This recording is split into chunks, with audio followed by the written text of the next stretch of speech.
Good evening. Good day. Good day, mates. We are live. We're live. We're on the internet. Great. Die. Great. That's my Australia. I'm Australia-ing now. Good day. Right. Welcome to tonight's Geeky Gamer Podcast. Thanks, Natalia. What was Natalia's last name? Natalia Cline. Cline for being. I just noticed that I was a bad podcaster and didn't bad man talk to Natalia Cline, who has put us on live support, put their hard-earned money and such into our podcast, and I haven't updated it. That's on the Patreon. On the Patreon. That's really the most important thing. I mean, we could just talk about how great our Patreons are for the whole night. Tim Roberts, Patreon. Yeah. Daniel Holker. Not to be confused with Dan Fulflicker. Dan Fulflicker. Haniel Dolfiker. Haniel Dolfiker. And Nostalgic. And Nostalgic. Also Patreonic. Hitting the Patreons. Hey, if you guys haven't figured it out, there's a Patreon. We're doing the live show on YouTube. The DreadLore channel on YouTube, and also for some reason we have seen fit to stream to Facebook. Why? We wanted to give Facebook a little love. It's been a while. Is it worth it? Is it? I don't know. I don't know. Because the people don't use the Facebook anymore. The young kids. Facebook's like 3 generations ago or something. Oh. You know what's funny? I just reached out to a number of my friends, and one of them has already gotten back to me and said it would be fun. And they are MTG. I think that's Magic the Gathering. They're into that stuff. Oh, I see. Card games and such. I mean, card games are cool. I don't. And they were a host on some. They're podcaster. Do they want to jump on or something? I don't know if that is possible, but I think we need to schedule them. We need to get them on. Get them on the GGP, man. Get them on, because like this is really the best. Get them on and get them off. Yeah, get them. One right after the other. Around. Backwards and forwards, left and right. It's a Wonka Vader style. I have shared this on my Facebook like 3 times now. Right. So if anyone wants to know what the fuck GGP is actually about, basically, I'll watch this episode. It's Ken and myself interrupting each other over and over, never actually finishing any thoughts. What now? Nope. Yeah, and usually drinking. So now what we're doing, we're Geeky Gamer Podcast is 2 gamers. Actually, right now it's 3. It's a few gamers. Most often Ken and Bill, myself, and then Drizzle will jump on, and the Dreadies Cast, who invite creative guests to casual conversations, intimately casual, about whatever they're geeky about, with a focus on stories, tabletop role-playing games, filmmaking, video games, content creation, and lore. And lore. Oh, the lore. You know how many people we've cycled through, potential guests, and they're not into any of those things, but they're like, hey, let's rock and roll. They're like life coaches. Everybody's a life coach, like certified. Tell me, what the fuck is a certified life coach? CLC. I don't think the the alt-right has come up with a reason to hate this group yet. I feel like these guys are safe from the alt-left and the alt-right. All right. Now, this is the other thing that GGP is about. We Ken will go on ad nauseum about how we need to go into games, deep in the pain in games, and away from politics. And within 10 minutes, this motherfucker is throwing down. CLC though, you can't have CLCs. That's like that's wrong. No CLCs are allowed. That's just like I'm gonna put my foot down and just shut that down right now. Drizzle, what is a certified? What is it again? Certified life coach, right? Life coach. The fuck is a life Just- coach? I would think that it's like a therapist, but for career path Huh? is what I would Why think. do you it would always be. make sense? Well, I mean, A that's, therapist, but for career path. Is that? I guess so. It seems like a college advisor. well, yeah, but you have to graduate college one day. So Shut this is up, for Drizzle. people who aren't in college. Shut up. I guess we should look it up. Certified life coach. The fuck is that? Yeah, you could look it up. I mean, I think it sounds like an expensive way to get you through the day today. I mean, if I was a certified life coach, I would want to make at least, I don't know, $100 an hour or something. Oh, at least. They don't make that much. Oh, There are 75? inevitable ebbs and flows in life. Full stop. Sometimes a person will find it easy to continue on the path in front of them, and other times they may find it harder to figure out the right next steps. A certified life coach is a person trained to help other people navigate those more difficult periods.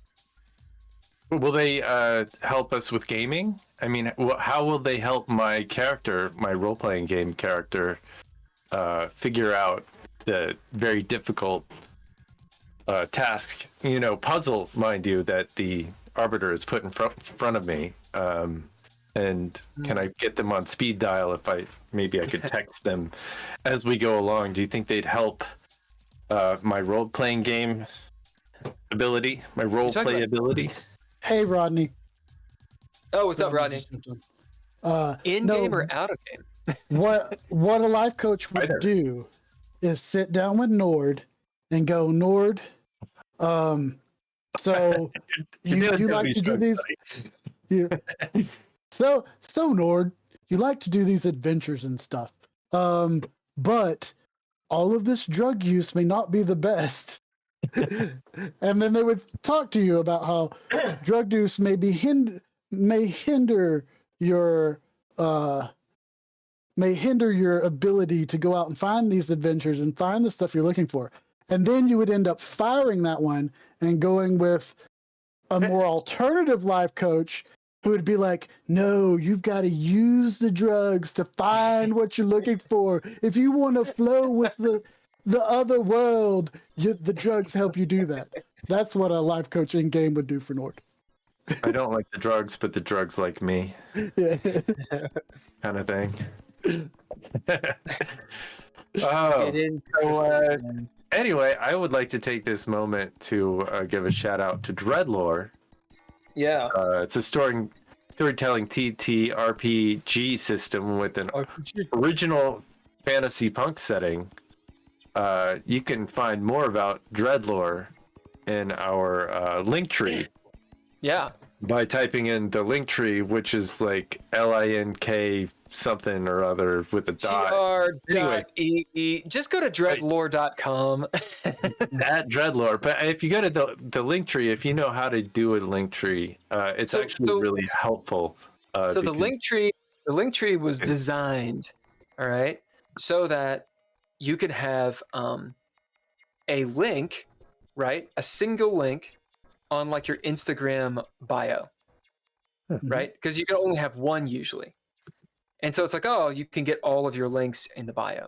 But you're not really, it's not designed to be like, oh, it's ease of use. It's designed for social media, right? So go to dreadlore.com. Go to our Instagram. If you want to find out what's up, Buck Mud, shaking dude. DreadLore is for everybody. Everybody.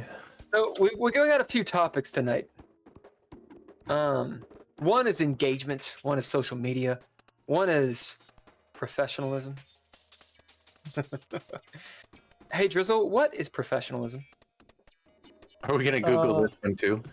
No, I'm gonna No. let Drizzle answer.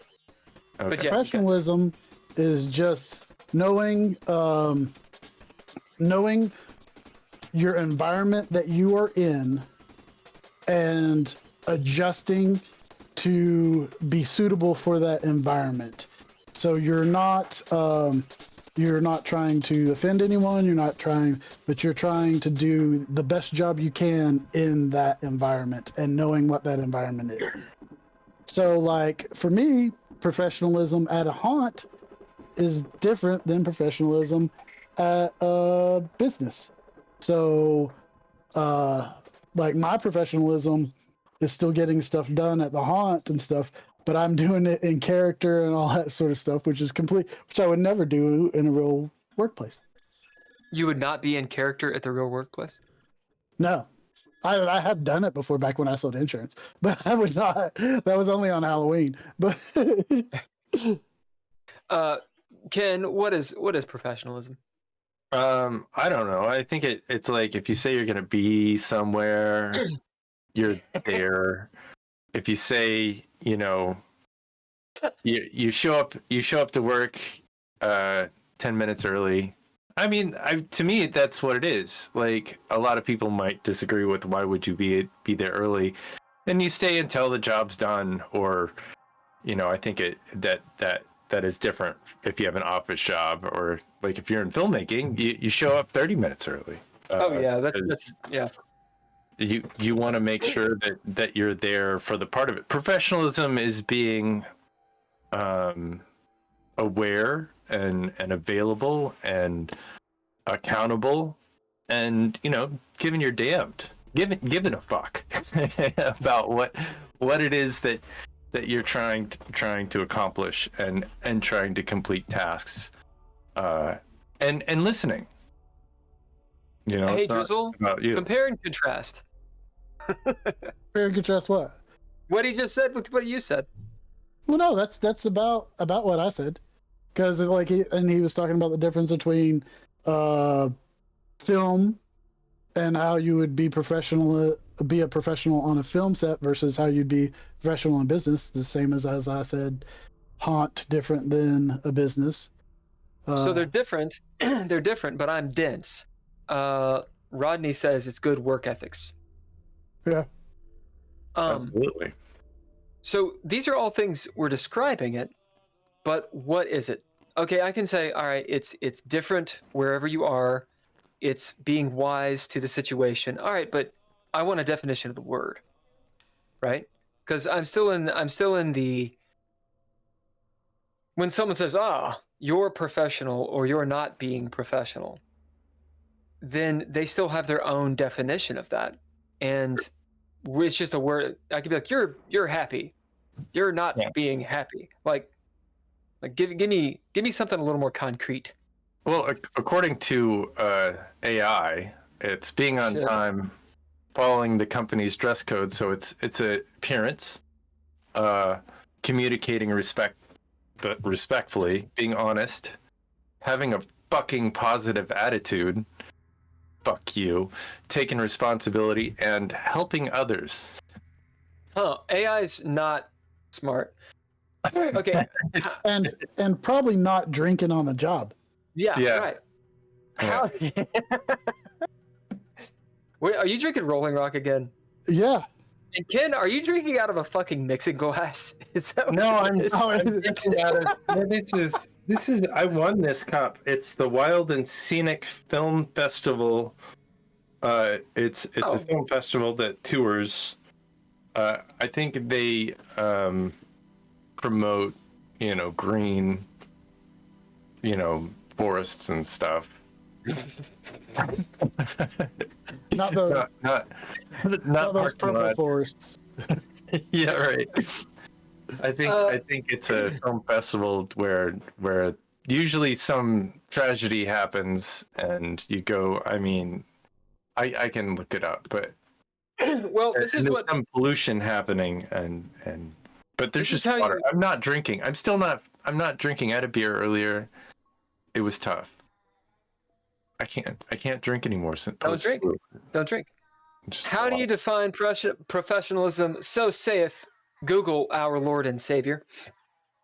Professionalism does not mean wearing a suit or carrying a briefcase. Fuck you, AI. Rather, it means conducting oneself with responsibility, integrity, accountability, and excellence. It means communicating effectively and appropriately. So I side with Drizzle here. And always finding a way to be productive. Ooh, side with Ken there. Finding a way to be productive. Maybe that's leaving. Maybe it's not doing something. Communicating effectively, which people have trouble doing. Conducting oneself with responsibility, integrity, accountability, and excellence. Interesting. Like Kurt Angle. What's Kurt Angle? He was a wrestler from the 90s who was all about integrity and Oh, like boo, Well, boo. Integrity. Rodney says, trying to make the customer happy. No, whoa. Trying to make the customer happy? Rodney, I'm going to have to go ahead and disagree with you on there. It depends on if you work. This is good, buddy. I'm going to have to go ahead and disagree with you on Well, there. But you got to think, in Rodney's line of work, that is because he's I don't an know what his electrician. line of work is. He's an Oh. electrician. Oh, yeah, that makes sense. Truth. It is good business to do that. All right, fine, Rodney. Then I agree with you completely. It's Never also mind. turning off the circuit breaker, I would imagine, before working and cutting out the electrical wires in the wall and stuff. That's professional. Not electrocuting yourself. I guess that is professional. It's Yeah. very professional. Well, and if make you yourself. don't shut that off, then you have like a generator on or something, I think you juice other people's electricity. Yeah. I believe it's a two-way road. It's Rodney, about is that truth? Am I speaking out of my asshole, or is that any radio truth? Yeah. Professionalism. People throw it around. We throw it around. Throw around the term a lot. I threw around the term today a couple different times. So I'm doing the film. Rodney says true. I'm doing the film stuff. I'm attempting to do the film stuff out here. And there's a whole culture to professionalism in film, specifically Sure. with people that you haven't made it. Maybe that's a distinction that doesn't need to be made. Ken, help. Help? Yeah. Well, geez. All this water's really gone to my head. I wasn't really listening. Is that unprofessional? Yes. Yeah. Yes. Well, but wait, what were you focusing on producing stuff? Because if so, that's professional That's true. as a producer, but not as a podcaster. That's true. Like, What were you doing? You were looking online at something, weren't you? At no, titties. I was putting up the AI response for professionalism. See, he's on- being professional as a producer. I was doing the other thing. I wasn't really listening. I was thinking like, what page? How do I make this more artistically interesting? And like, you were talking, and I was like, oh, but Bill's gonna go on for a little while about something that he's on about. And then- I'm talking about professionalism, you cock. I'm defining the fucking word.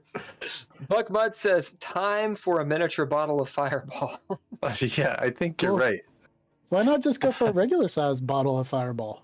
Oh God, Fireball, God. I have a regular sized bottle of Fireball. Those miniature Fireballs don't have any whiskey in them. They're entirely made up.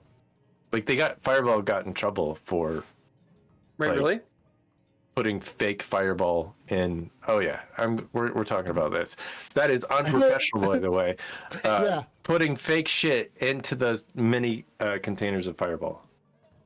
So it had a lower alcohol content than a big bottle of Fireball, or it just didn't have any whiskey.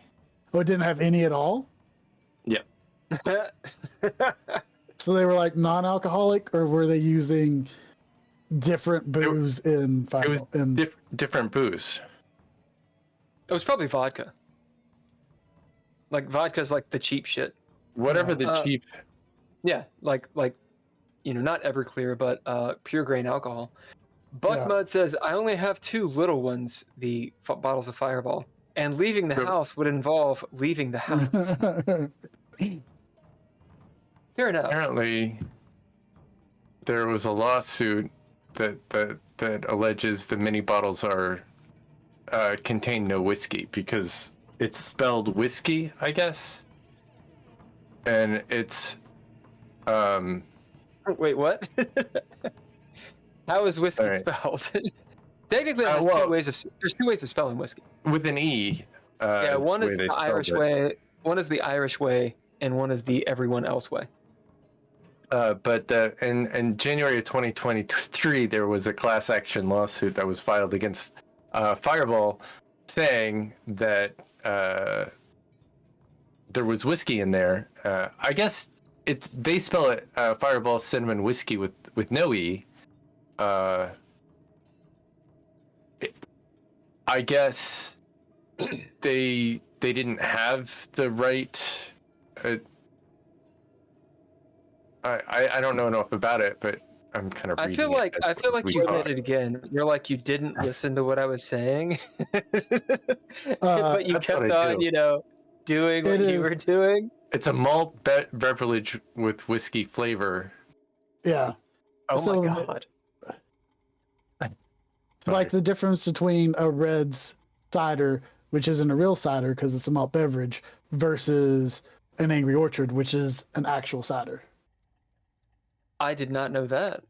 Yeah. Red's is a malt beverage flavored as a cider, where Angry Orchard is an actual cider. So Red's isn't actually made from apples, where Angry Orchard is. I was unaware of that. Buckmud says, the last time I drank one of these, I ended up rapping to Godzilla by Eminem, and I felt like I kept up pretty well that time. Therefore, that was whiskey with an E. Who knows? That's right. That's right. After just one little one? Buckmud might not drink that often. I was just questioning. Yeah, I don't know. I'm pretty sure Buck has got a bottle of Montenegro somewhere in that house. So I'm just saying. Then again, drinking straight up Amaro Montenegro is maybe not the best thing. I would rather drink it than motherfucking Fireball. No. God, Fireball's awful. It's okay. It's not my favorite, but it's okay. Oh Jesus. Jesus, Mary and Joseph. Jesus. So Jesus, Mary and Joseph. This bottle of Fireball is about 8 years old. I think not one drop of alcohol. Well, I mean, it says on the bottle, so we don't get the Mandela effect because it's an old ass bottle. It says that there's alcohol in it, and it does say whiskey. It's smooth whiskey. This bottle of Fireball, oh my god, guys, is like probably 15 years old. This is not opened. Oh, you plebeians. The label is actually peeling off. Oh god. Oh Jesus. I feel like we should do I think it's probably illegal to do a whiskey giveaway or an alcoholic beverage giveaway. Showing your shame.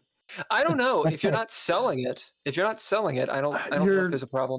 It depends on the state law. In Kentucky, we are not allowed to give away as a contest, as a prize for a contest. Yeah. Or auction it. That ABC, man, they want their money. Things you learn from running a charity. The bottle is sticky. To make it comes out of the factory that way. Yeah. To make a long explanation short, whiskey with an E refers to grain spirits distilled in Ireland and the US. So if it's got an E, for example, bourbon whiskey would have an E. Whiskey with no E refers to the Scottish, Canadian, or Japanese grain spirits. So the Scots, the Canadians, and the Japanese do not have an E on their whiskey. Oh. Is that Buddha? So this is it's you probably can't see it because it's really old. I see the scorpion.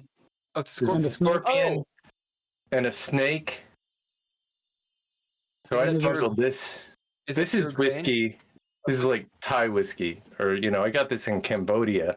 Are you sure that's whiskey, or is it just pure grain alcohol?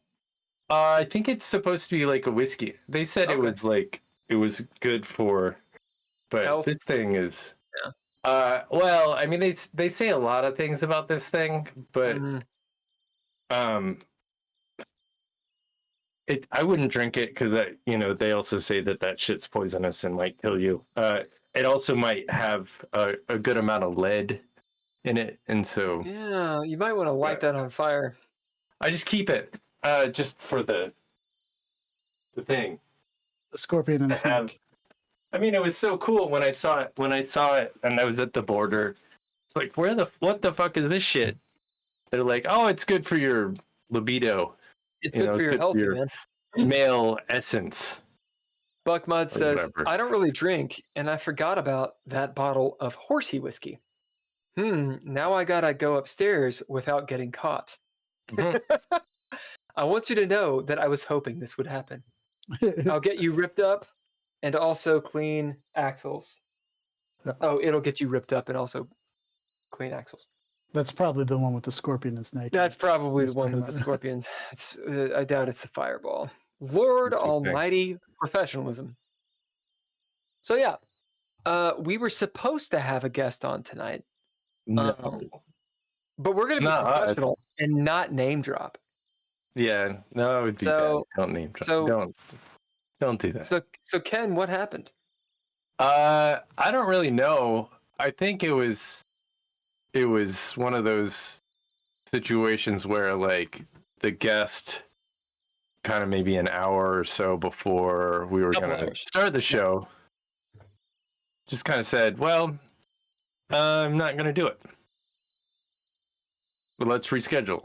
Didn't really give a reason why, which is annoying.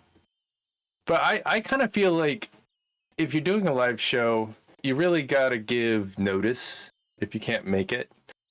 2 hours is not really notice for like no excuse. And I think it was a lot of chutzpah if you are going to say, well, I'm just going to go ahead and reschedule for a month from now. Right.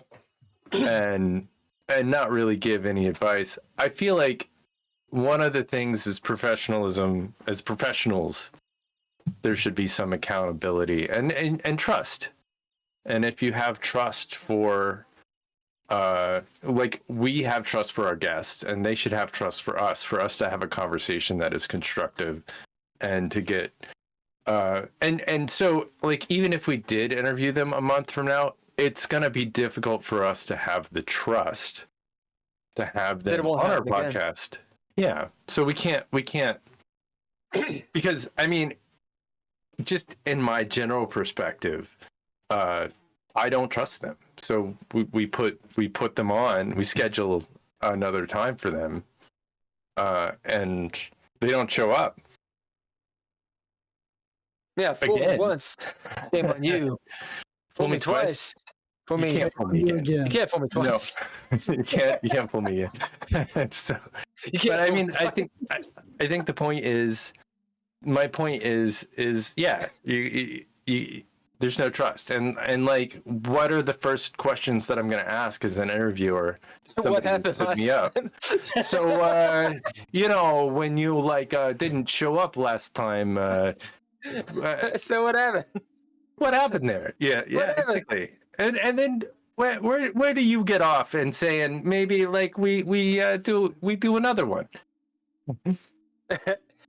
Drizzle, what do you think? Well, I give people the benefit of the doubt more often because it could have been a situation where she had something uncontrollable, and it could have been private that she didn't want to talk about. Mm-hmm. It's true, but you know, so. In all fairness, I mean, my answer, like, and Bill was nice, and I was the jerk in this. Like, they wrote this message. It was a nice enough message. They didn't really give any explanation. I don't know why I can't fucking talk, but my answer was no. It's been a while. Just say no. No. Right. The answer is no. The answer is no. We can't do really it what again. I did. I didn't really say that though. You were nice. You were nice. You were really nice. You were professional. You were professional. I was not. And I was nicer. I am not nice. People think I'm nice. You think I'm nice. I'm not that nice. I respect people. I have empathy for people. It doesn't mean that I'm nice. Just as an aside, I think there's about a 30-second delay. Yeah, I think the delay gets longer as we go. Yeah. Anyway, there's a delay, y'all. So we will get to your chat and all that stuff. Whoa. Yeah, I mean, we trade off. Post-influenza, Ken, you know, you behold your fields of fuck.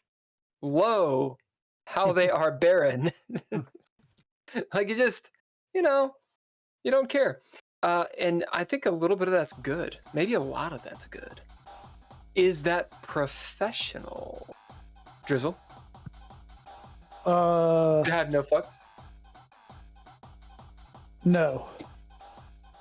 Come on, Ken.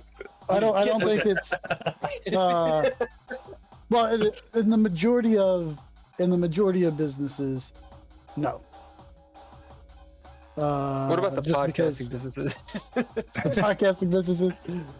I don't know. Maybe you want to give some fucks, because if you're not giving any fuck at all, then why are you interviewing guests at all? Right, because we're making a lot of money off. Yeah. No, I mean, but we have to, like, as podcasters, our goal is, like, we give the most fucks. When we have a guest on, it is our job to give a ton of fucks. And if we were halfway decent broadcasters, we would have done some research on this person, and we would have research. We did research. Yeah, I'm saying the if. So we could have spent some time listening to their podcast, listening to some of the shit they talked about. I read the reviews. They got good reviews. Yeah, but it's we can't do it. There is a.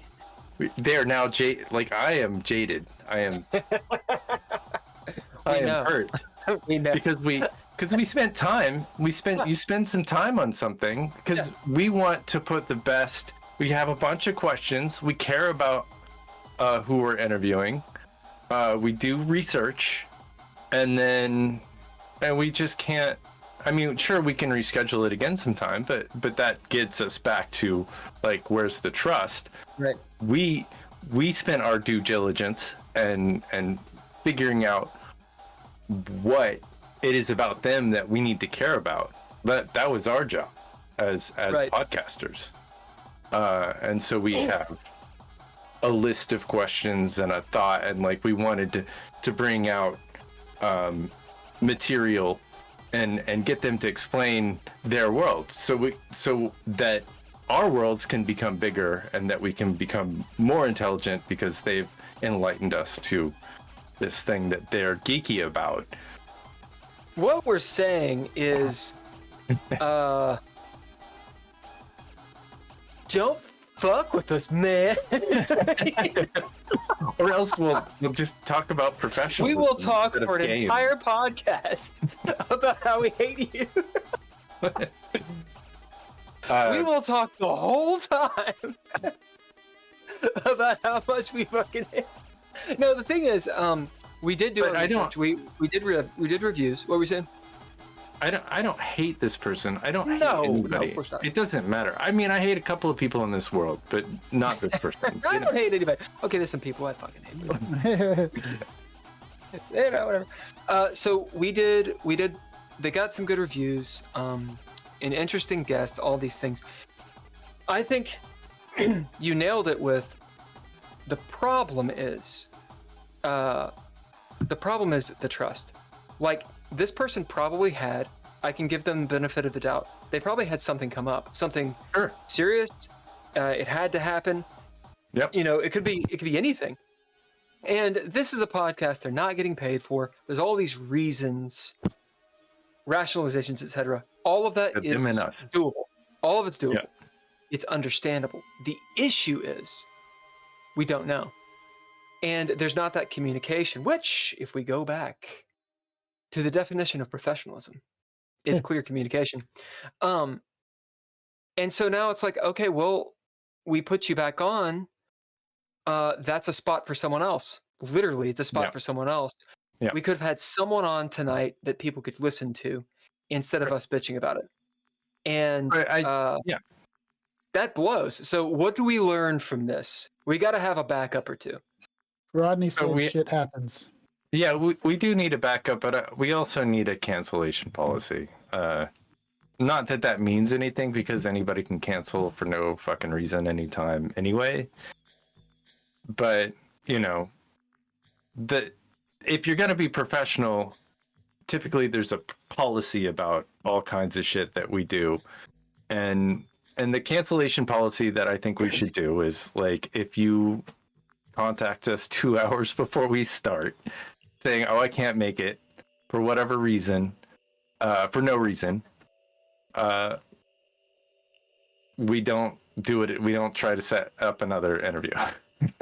You know, that site actually might have something along those lines. Just guidelines. And, you know, we can have people sign a form, but it's like, it's all nominal when it really comes down to it. One red flag that I saw was, so we use Discord to do this.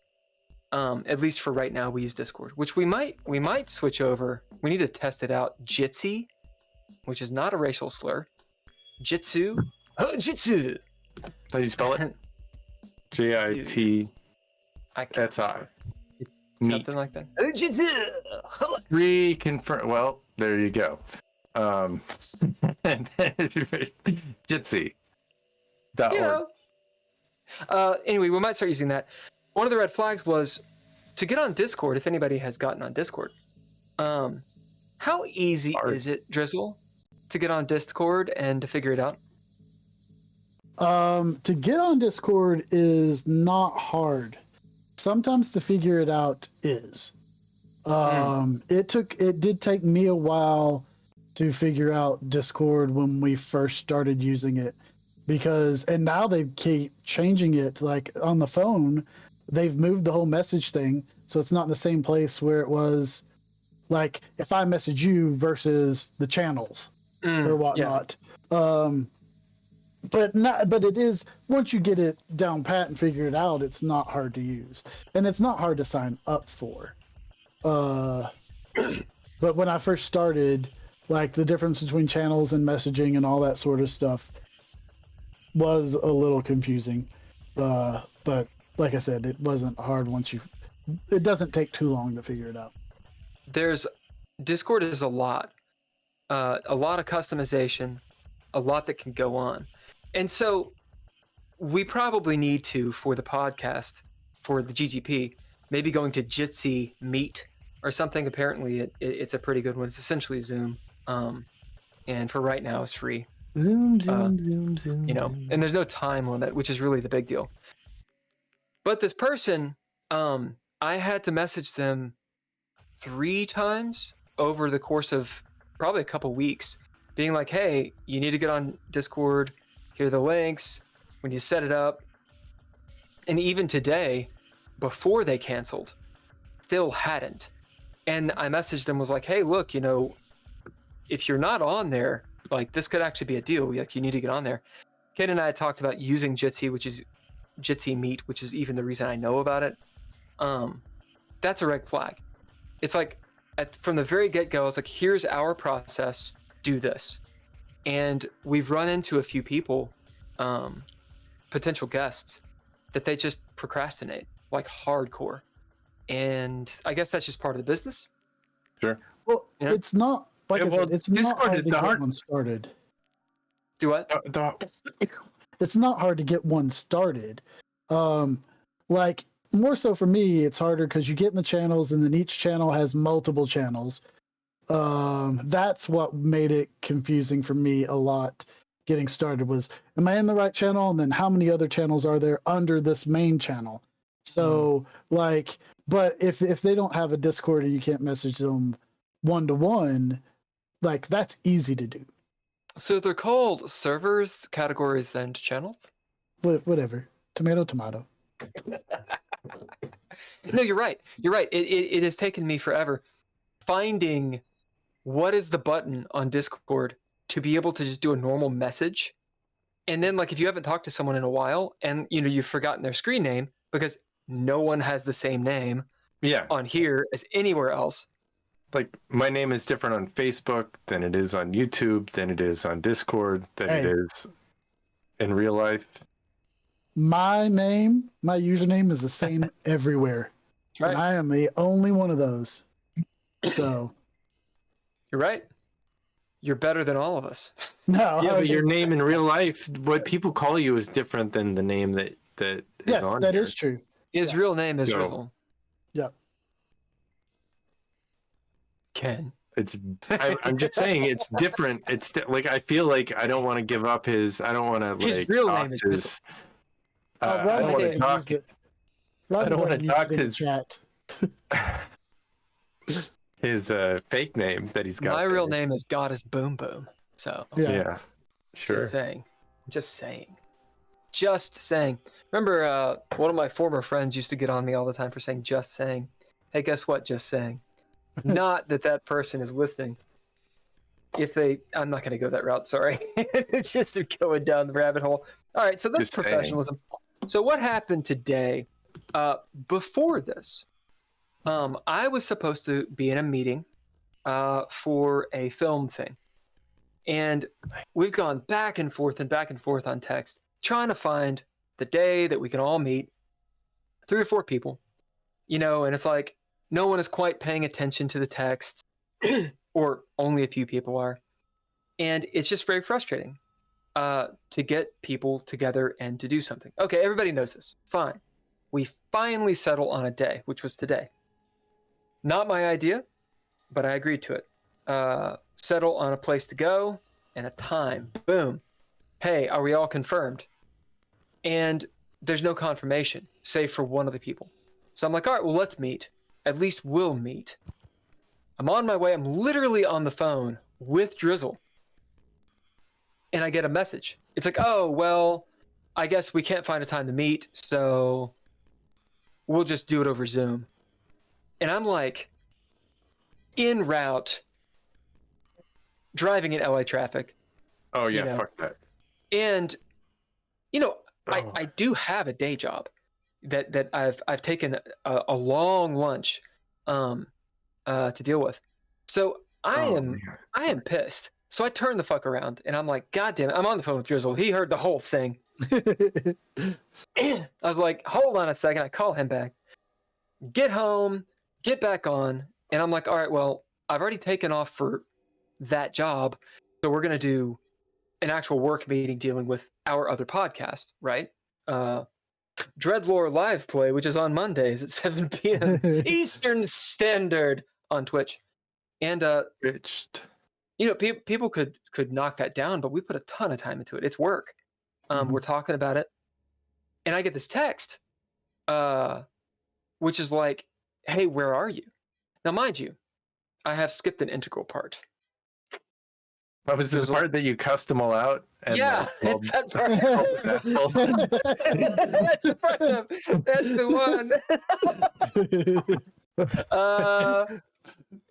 Shut the fuck up, Ken. Is I that was the I one? was taking the moral high ground here. Yeah, sure. What are you doing?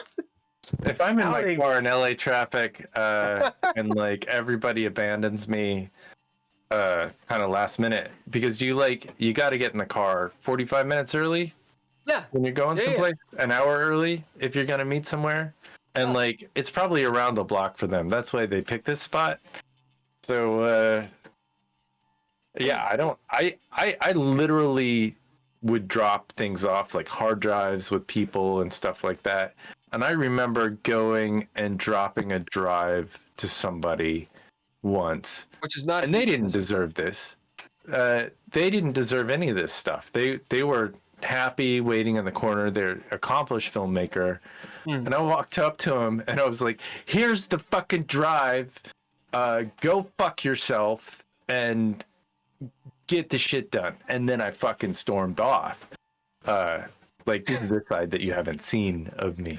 Nah, I see Well, that. lucky me. I get it. But you know, it's like I felt like they needed to go to the office and pick it up, and they just weren't going to do it. And so you had to drive. I didn't. I had the drive. I had a deadline, and they were dragging their feet because they could. Because I was the full-time employee, and they were the part-time, or for hire employee. They didn't have accountability that they needed to get shit done. They didn't have professionalism. Well, I mean, I didn't either. I feel like I also I don't know. didn't have That sounds like you communicated perfectly well. I communicated a lot of F words. So for the people that are listening in the Didn't make them world, work harder. let me elucidate you really quick. This is something I did not realize until I lived in Los Angeles. Now, Ken knows what I'm about to say, but I'm gonna paint a picture. Driving here, so people are like, "Oh, LA traffic is bad," and I was like, "Yeah, LA traffic is bad." Okay, let me frame this for you, because it is the kind of traffic that the system is such that I have not seen before. And I've been to a few places. Both Ken and I have been to Southeast Asia, where the chaos reigns on the road. If you've ever been to Mongolia or like Ulaanbaatar, worst traffic I've ever seen in my life. Supposedly in India, the traffic is like crazy. I can't talk about that. Yeah. Peru. Bad traffic. Let me frame it for the US, Los Angeles. Okay. In our hometown in Kentucky, in Lexington or Richmond or whatever, Drizzle or Ken, how long would it take you during rush hour, okay, to go 3 miles? 15 minutes? 10, maybe? 5? During rush hour. Yeah. I don't know how far 3 miles is. I mean, if I was going to jump... Hamburg to Nicholasville Road. Hamburg to Nicholasville Road? That's probably 15, 20 minutes. Yeah. I mean, okay, so me going from Hamburg to Tate's Creek Road during rush hour would take me 30 minutes. Okay, so 30 minutes. And about how far is that? Go on. Well, if you took even if you took Men of War, you just make it. I mean, you wouldn't do that. You'd cut down the back way and get onto Newspaper Road. I don't think it would take 30 minutes. I think it would take 25 minutes, maybe. That's going from. That's not necessarily Hamburg. I'm going from Winchester Road. Okay. To Tate's Creek. So it's a little bit longer, but I was just estimating. According to the Googles, that is about 6.5, 7 miles, depending on where you are. So for anyone listening in the world, we're talking about, the metropolis of Lexington, Kentucky. Yeah. Horse capital of the world. Anyway. Yeah. So about 6.5 miles. Okay. For the people that use kilometers, that's like 15 kilometers or something. All right.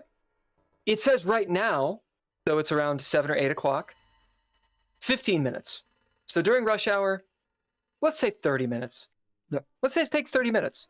That's a lot of fucking traffic. And and Lexington has a way more traffic than it should for the size of a city. All roads That's do. 6.5 miles. Let's call it 6 miles. Okay. Okay. In Los Angeles, Ken, how long does it take to go 1 fucking mile In your car? in rush hour? In your car? Yeah. Oh, I don't know, maybe an hour, maybe 45 minutes. It for real, like people don't believe it. It for It real does. can take forever. So when I look at my little map thing, because I don't know where I'm going ever, I use the map quest thing, and it takes me my routes and whatnot. And I try to avoid the highways. I fucking hate the highways. I don't like the But culture your on them. car is, it's like driving a tank. Yeah, I've got a I fucking mean, tank. you're driving two cars, Well, I'm in a fucking truck. basically. You know, I'm in a truck, and you know it's a thing. So Your car is 3 smart cars long, maybe 4. Hello, Nathan. What's up, Nathan? So I'll be like, okay, I'm gonna drive to this place, and that place is, let's say, 2 or 3 miles away. Straight up. I don't have to get, you're driving. And normally, if you're gonna get off the ramp or take the turn, you would get into the lane to do that, right? Sure. Especially in heavy traffic. You want to Yeah. prep to get in there. Although they don't do that in LA, they just jump in front of you. But let's say you're sane and you do Yeah. that. If there's room, if you can fit your nose in, it's fair. That's just that's not cutting you off. That's just a LA maneuver. So yeah. So what I do is I'm going. It's about a mile out, and I'm like, oh, I'll get in the lane. No. That's not what you do. What you do is you're a mile out. You might as well be 10. You wait. You're down to 0.5 miles. Yeah, it's forever away. You get down to 0.1 miles. Okay, now you can get over it. Why? Because it's seriously going to take 10, 20 minutes, like, per mile. It's insane. And then when people are gone, driving here is fine. What is my fucking point? I'm on my way. I'm on my way, yeah, to this meeting. I get this message. And I'm like, Yeah, fuck that. fuck, Drizzle, I'll call you back. Come back home, set up with Drizzle, get the work call going. And I leave a message, which is essentially this.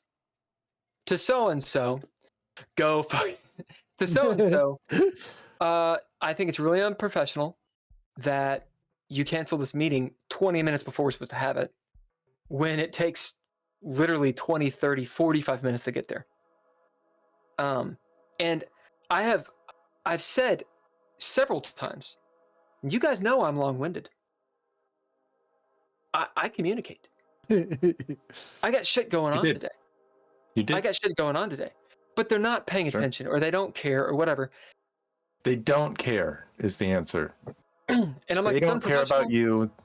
They care about whatever. Like, I don't know why that situation would ever pop up. There's no reason for that other than like they're fucking with you at this point.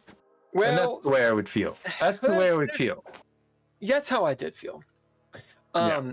And then to one of the people that I know, I was like, look, because I actually know one of them. And I was like, look, I'm pretty salty about this. It's not like my world is crashing down, but Sure. we've been jerking around so much. I took steps for this to happen. So literally this wouldn't happen. And Yeah. I'm pretty pissed. Like, I don't want to work on this project now. Yeah. This person, and go on. why would you? What have they done? Okay, you get up to the day when you spend all this time preparing for whatever.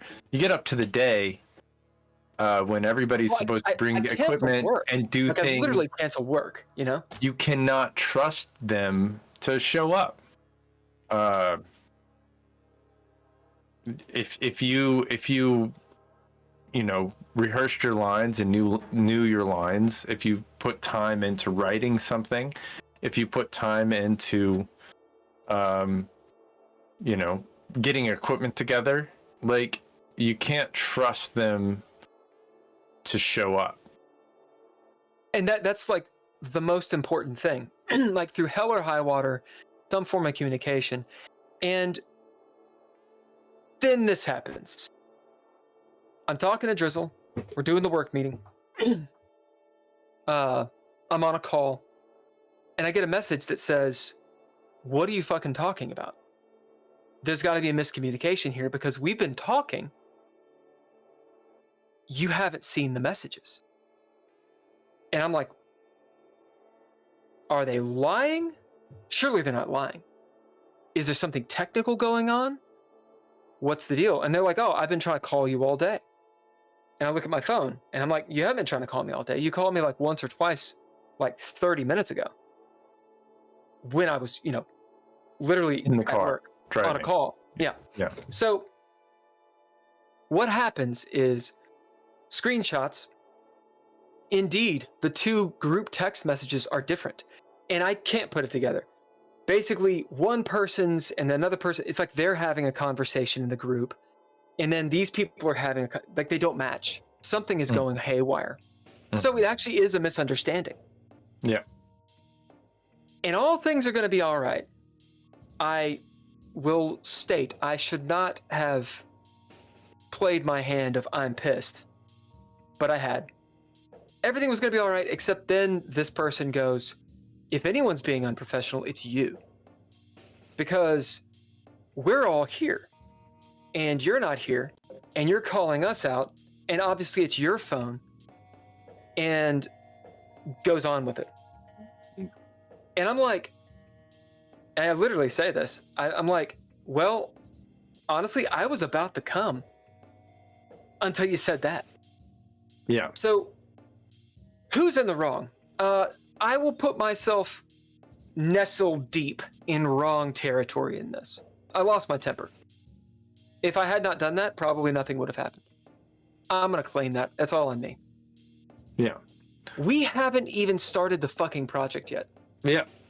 And I think this is the situation. We are trying to meet to talk about the project. And the first thing that happens is finger pointing. Yep. I think that like, that's not a good situation. I think it's not. I don't think you have a situation with a group that you're being included in all ways. Because you should know. You should have known all of what they said. I think the fact that you're volunteering probably to do this is not a paid gig. No. I think the fact that but it's not paid for causing, yeah, but it's pissing you off. And does it need to be production? Yeah, production emotions run high. But if you're in a production doing a thing, and you lose your temper or something like that, yeah, that's unprofessional. If you're like trying to set up a meetup and it's this painful, I can only imagine how infuriating you might be when it gets down to details. Drizzle, what do you think? No, especially at the end when they started to blame you. That's where you'd be like, you're the end point, because it's even with technical difficulties, and they knew that there were technical difficulties, for them to go, "Oh, that's your fault." It's not your fault. It was technical difficulties. They should be more understanding at that point. So, I think Ken went to go get water, but I think he can still hear. I agree, especially since it favors my side. Yeah. I do understand I understand, you know, I came in hot, being like, you're unprofessional. I mean, I'm the one who pointed the finger first. Right. And then to the person that I actually know, I attempted to be actually a little bit more communicative and being like, hey, look, I'm mad about this. Not like Right. we're done, but I'm mad about this. When we find out that it's actually a technical difficulty, the response of being defensive and getting mad at someone because they got mad at you is not productive. Right. And it is indicative of, I want to say it's indicative of an issue, but I won't go that far because it's just different from how I want to operate. I think it's based on like kind of what Ken was saying. How do those people work together? You have to try to work together. You have to, Right. like, I was perfectly willing and in the middle of typing. Mhm. Hey, look, well, I'm a dumbass. Okay, well, it's a technical difficulty. My bad for losing my temper, but it is understandable. Right. Yeah. And on top of that, or before I can get that out, I'm told I'm the one who's unprofessional. I'm the one who has the problem with the phone. So it's my technical difficulties. How I'm wasting their time. And then it is insinuated that I'm lying about the whole thing. Right. That I'm lying about being on a work call. I'm lying about even having gone there. Yeah, fuck Right. those guys. And it all ends with something along the lines of, what was it? It was bro. Bro. It was Get real now. bro something. Bro. Get real now or something. Yeah, bro, get real now. Yeah, right. Yeah. No, come on, be never real. Say that to anybody. Bro, Never come on, be real. And I was like, okay, Never say first of all, bro. don't say bro. Don't Never bro say me. bro. Don't bro me. Don't bro me. Don't bro me, bro. Don't bro me, bro. Bruh. Second, Bro. if you're gonna say that I'm a liar, have the chutzpah to fucking say it. Sure. Say, I think you're lying. Or, are you really on a work call? Like, Yeah, that's don't bullshit. insinuate it. Because you know, we're from Kentucky, and maybe it's a cultural thing, maybe I'm full of shit. But telling someone that they're a liar or inferring that they're a liar, where I come from, it's beyond. that's fighting words. Yeah, that's beyond. Don't fucking say that. You're shitting on my word. Mm-hmm. Yeah, but your word as a Kentucky person, and somebody's word as another place person, they mean different things. And I do have to say that the one thing, and I disagree with them on every single aspect except for this one thing, because they're wrong. They're just flat out wrong.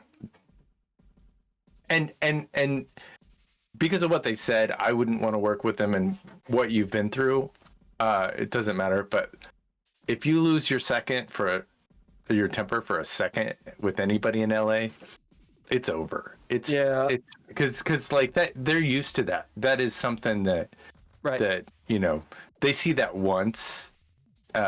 Being in LA means like fucking dealing with it, because like you become automatically wrong. You become Karen, or they need to have a male term.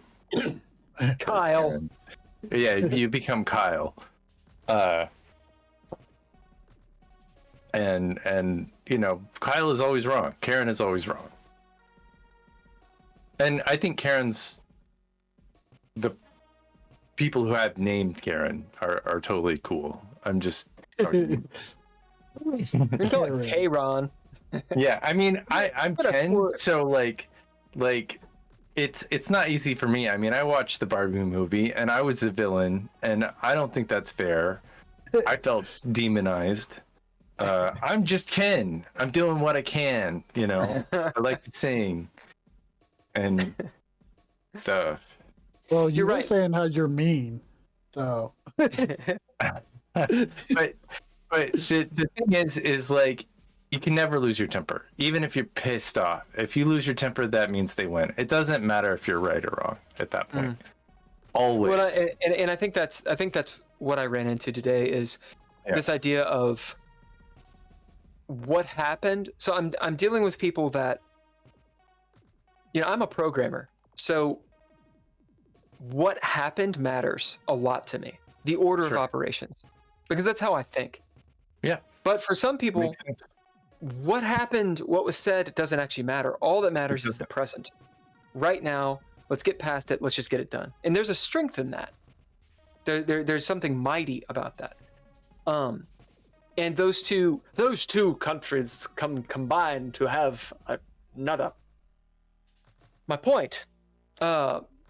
It takes work for that kind of relationship to operate. And I think today was an example that it's not going to. Sure. But you were also put in a pretty impossible situation where you felt like they were fucking with you. And yeah, I did. Your phone I really did. basically showed that they were fucking with you. And it's really hard to tell. Well, and then we share the screenshots, and it's obvious that their screenshot doesn't have my text. Yeah. And my screenshot doesn't have theirs, but the other person can see both. Yeah. And so then there's this pointing of, why didn't you call? And I was like, I was on a work call. Well, that doesn't make any sense, because how could you be doing this when this is happening? I mean, you're being unprofessional. And I'm like, yeah, but there was I'm a liar. There was a person that had all of the information. I mean, on the screenshots, it looks like there was a person who's on both of them responding to both of us. Yeah. So maybe it's that person. I do know that your phone is not great at texting. Yeah, I found totally it could be my fucking phone.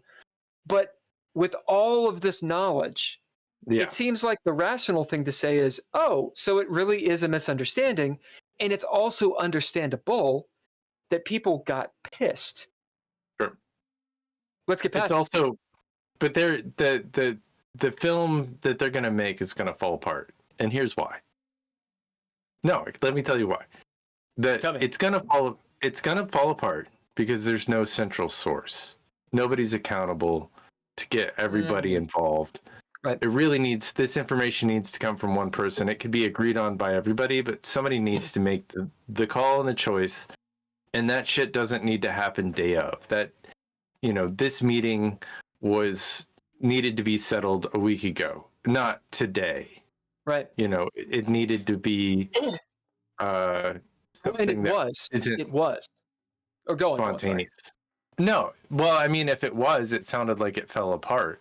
Yeah, it was settled, but then not everyone was paying attention.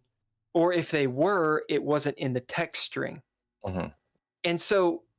And did they show up? As far as I know. Yeah. But by that point, it was too late. And then they were like, this entire time you've been wanting screenshots and arguing, you could have already been here. And I was like, look, you're not my fucking mom. You're not my dad. Don't belittle me. It's okay that I'm pissed about this. And it's understandable. No, it's okay you literally have the proof. Yeah. That said, if I had just shut the fuck up from the beginning, it would have been fine. It would have been fine. It's true. It's true. Nothing would have happened if you just kind of shut up. I mean, that's always the case. Less is more. It's always more. If she kept going that way, she'd been right to the center of the labyrinth. Yeah, she just stay. You're like David Bowie wanted her to get there. That was the whole point. Like, you need to get here so we can get married. Right. That was what he wanted. He wanted to see her. He liked her. That's the relationship curse. And that was Jennifer O'Connell. Jennifer What's her name? Jennifer Connelly. Yeah, me too. I wanted to be at the center. I mean, if I had a way to get her to run the most direct way towards me, I would let her do that. You even tried Don't to get veer off the path. Listen, Jareth, that's his name? Yeah. It's Jareth, right. He's a complex guy. He's got a cod piece. All right. Yeah. Yeah. Slap that baby, make him pee.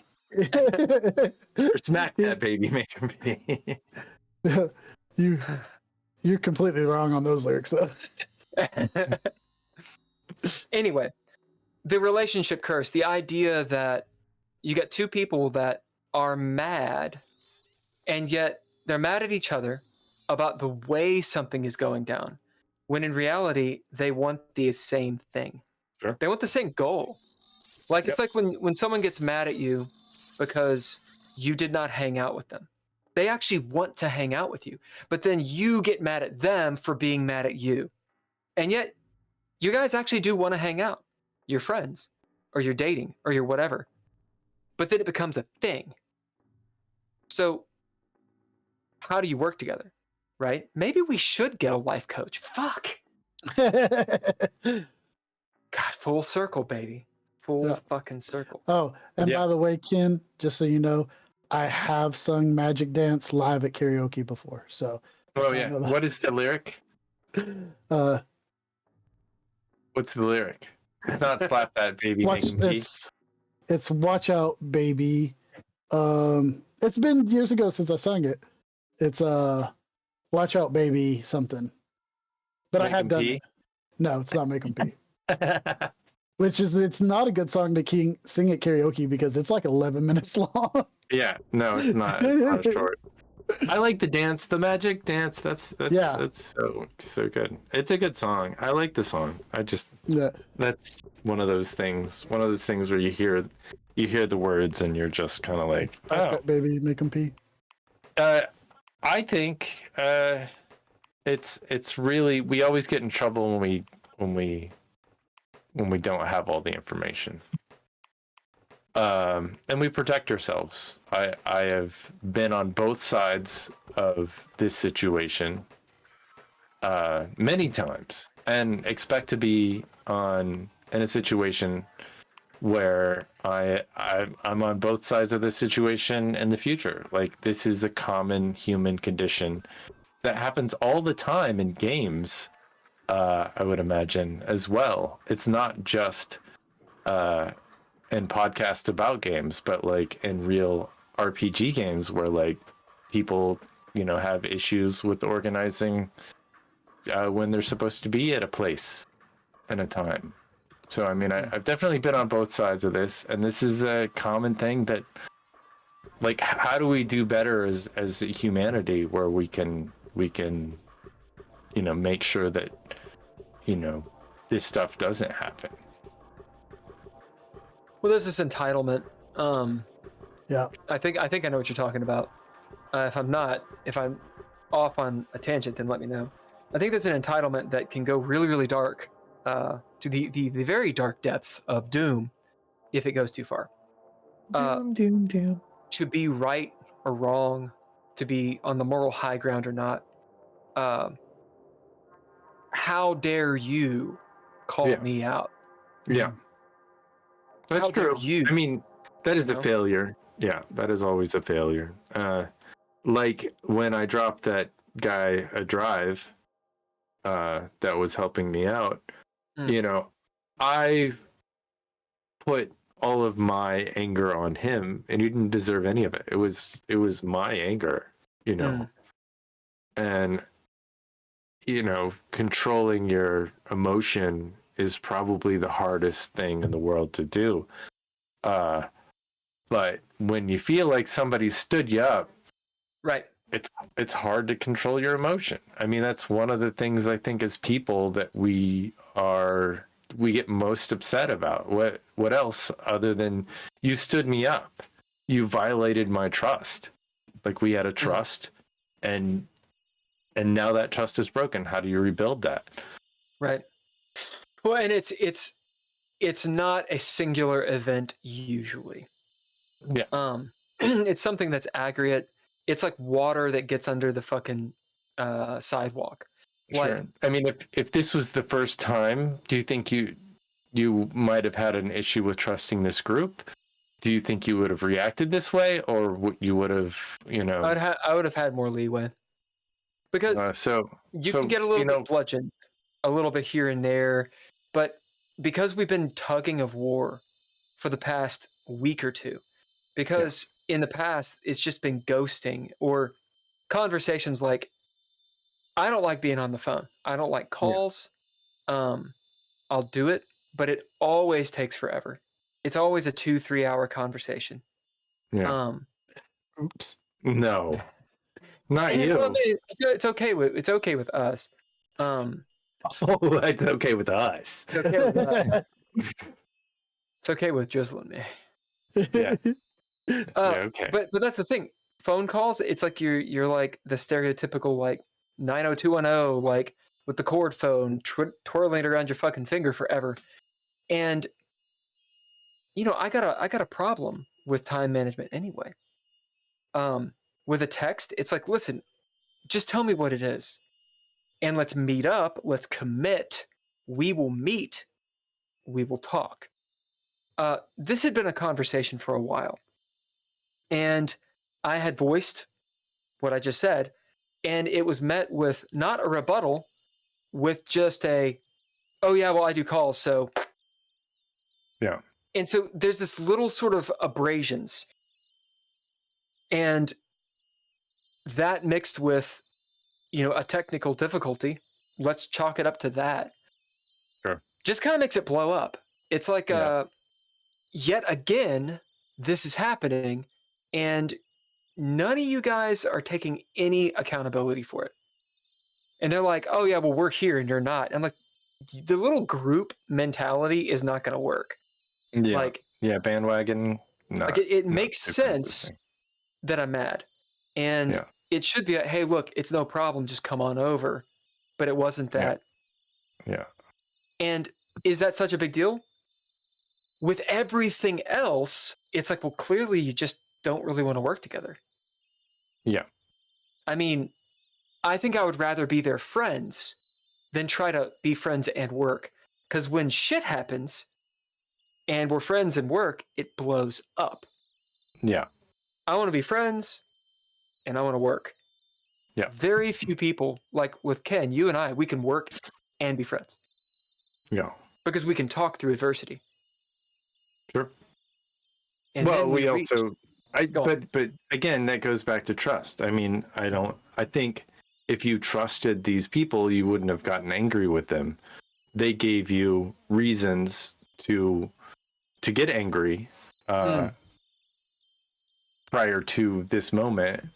I'm guessing. I've heard very little, but a little about. I mean, you've been talking about this group, I think, for a month or something, or is this a new group? I don't know. You've talked about some group in the past, and I tried to listen. Sometimes I don't do a very good job of it, but I think the point is that it was the lack of trust.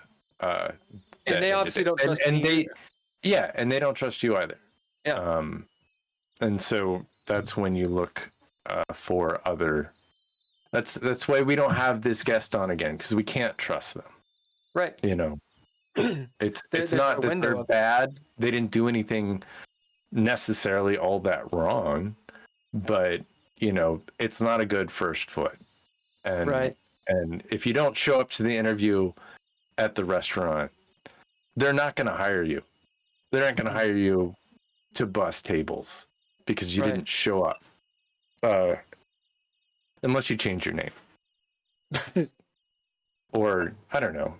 Say, oh, that was my cousin. I don't know. We have the same name. It was my doppelganger. Yeah, right. Yeah. But you don't get second chances. And that's, if you give second chances, that's good for you, but you're going to get screwed. Not every time. Some people, there are legitimate reasons why it didn't work out. But I've found more often than not second, third, fourth chances, it's just going to lead to more of the same. And you're going to run into this issue again and again and again because people can't get their shit together. And I've been that person. I've been on the other side of this. I've been, I fucking forgot. I just forgot we had a meeting today. I'm sorry. This is not normal for me. And I know it's not normal for me because I show up, but I've done that to important things that I've missed. And what happened? I didn't get a second chance. I didn't get a do-over. People just move on. There are a lot of people, and mistake or no mistake, there's not enough time in the day to spend in your life to spend the time, hoping that, this time they'll get it together. I think. I mean, that's Drizzle.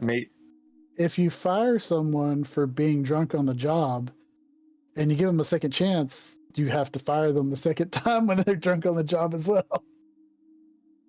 That's from experience. Yeah. And they've asked for a third time, and I'm like, no. Well, I mean, tell us a little more about this. We just talked for like 37 minutes. I can't go into details on that. What's their social security number? Tell me who they are. Yeah, so it gets into professionalism. Like, was I unprofessional today by texting these people in the group and saying, look, I think you're unprofessional for canceling this meeting suddenly and inconveniencing me. It's a waste of my time. And They didn't salty about it. They got together. And I'm salty about it. And I said, I don't want to work on this project anymore. Yeah. No. Is that unprofessional? Is that unprofessional of me? And this is all due to It's not. It's not because you're protecting yourself. I think it's important to follow what you feel. Like, professionalism to me is like, if you feel like you are not being treated fairly, you peace out. You just take off. Like, it doesn't matter. You're being true to what you need as a person who is a creator and an artist. And that's when you're successful. You build the world around you that is functional. Like, if you surround yourself with people who you don't trust, you're never going to succeed, and you're going to be miserable. And yeah, you might do this and that, and I don't know, the road not traveled it's hard to tell. But you got to protect yourself, and that is professional. The one thing that you're, in saying this, you're not mentioning is, as you were there, you received a text saying, let's reschedule it because we can't get together. So I got the text on the way. Right. I got mad when I got that. So literally there was a text that didn't seem... See, there's something fishy. It could just be group text mayhem with iPhone and Android. That could be it. Because I was sent screenshots. And there's quite literally none of my shit and none of their shit when they were talking to me. And yet the conversation continues. So it looks like a big misconstrued what. But it's literally, hey, are we good? Yeah, we're good. I'm on my way. Suddenly, boom. Okay, well, we'll just meet on Zoom. Yeah. Boom, we'll meet on Zoom. And I was like, are you fucking kidding me? Like, this is literally what I was trying to avoid. And the answer that I got was, well, if all this had happened, why didn't you call? Clearly, this is all on you. And I'm like, yeah, but why that's would their, I call? that's their version of... We're talking on the text, and from what I'm seeing, you're not talking. I thought this person had ghosted. So they're like, well, why didn't you call? And it's like, well, why would I call? You know? Also, I'm driving, I'm talking, I'm doing a meetup thing. Like, I've got a lot going on. Yeah. So how do you deal with that? How do you deal with that? Well, You protect yourself. The FOMO, man, the fear of missing out is strong in Los Angeles. Because of course you want to be a part of the project. I don't like that part of this thing wasn't discussed with me. This actually started out as my project. Yeah. Something that I had taken over from someone else. And I was trying to make it work by including a few people. And then I got thrown onto a voice or a text thing with a bunch of people. And I was like, oh, we're all doing it? Okay. Not discussed with me. And then it's we're going to make a whole new thing. I think it's a situation of too many chefs in the kitchen. Yeah. I think that may be the root of this. I said that before. You muted. Something happened when you moved. It cut out your mic. Your mic has been cut out. Can't hear you. Ken's gone. Can't hear you. He's gone forever. It's when you started to move, it quit. Oh, you're back. What? You're almost back. Yeah. Twist the cable. I bet it's a cable thing. Your cable is undone. Oh, you're Okay. back. What? Really? Oh, yeah. back. So I just started saying fucking. Yeah. That's what brought it back. The power of cursing. The power of hate Yeah. and anger. I'm guessing my mic got switched over or something.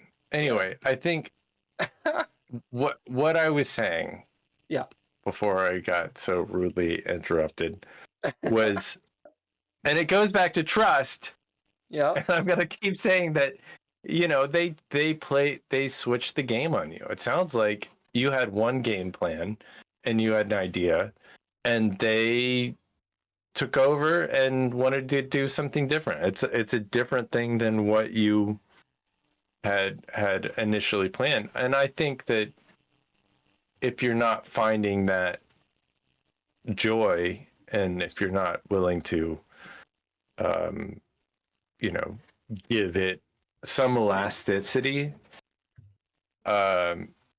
you're gonna fail at that as well. I mean, I don't know. It seems like maybe this group is not. What I would do in the future is make sure that your communication systems allow you to, synchronize your fucking watches and shit. Yeah. Well, you have to agree on. You have to agree on a way to communicate, and that is ground zero. One of the problems here is one of the people is like, no, I only do calls. And it's like, if that person is only going to do calls and really only pay attention to that. And so I'm working with this other group of people, and we do our best to accommodate each other. Now, also, these other people are not friends, they're colleagues. So maybe there's that ability. But it's like, oh, you can't make it? Okay, well, we'll figure something out. What can we use? I don't care if we Zoom. I don't care if we call. I don't care if we whatever. But you sacrifice to make something happen. And with this group, the feeling I get is, okay, well, if it's not convenient, then we're not going to do it. Well, I don't really like doing that, so we're not going to do it. And that makes everybody start hardening up and just not wanting to do stuff. When you don't get results, you stop trying. Segueing into a rant about engagement and social media. So we do this podcast. We do the DreadLore Live Play podcast on Mondays.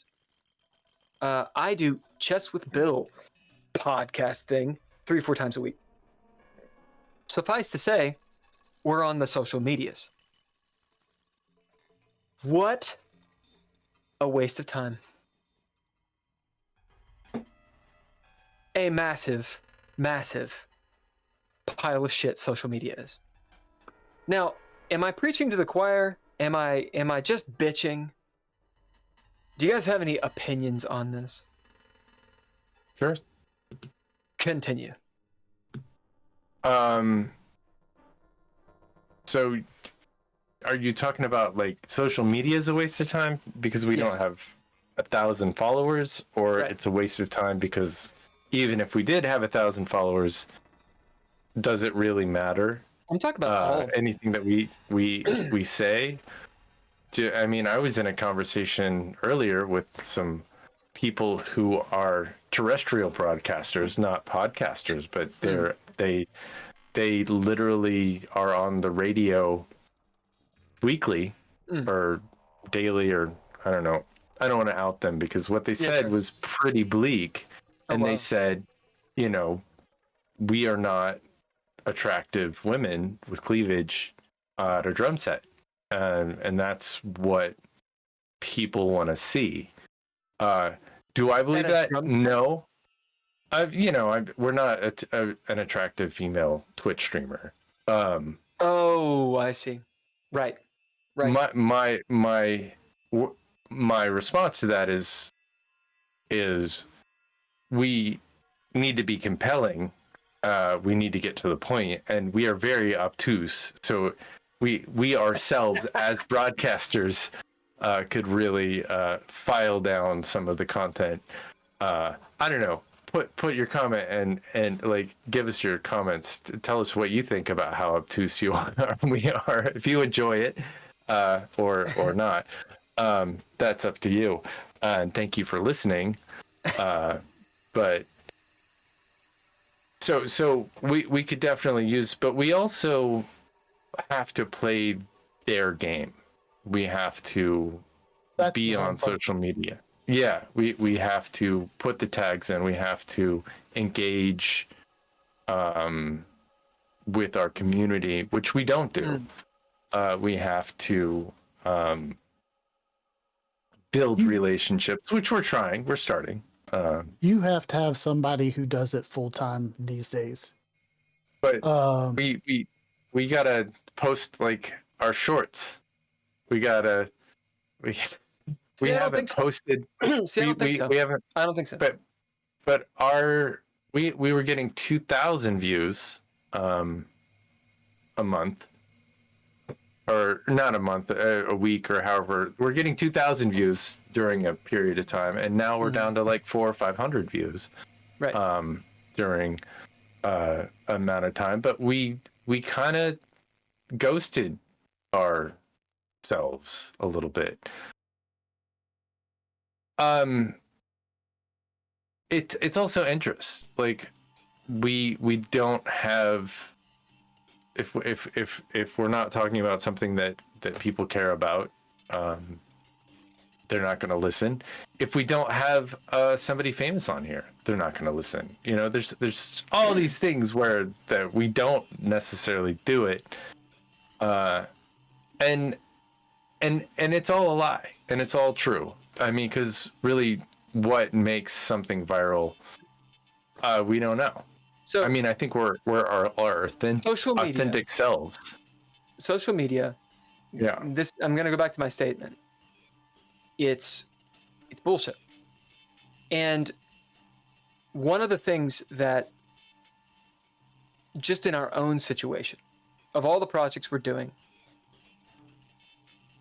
one of the situations that one of the mistakes I think that we're making, and I think a lot of people make it too, is no focus.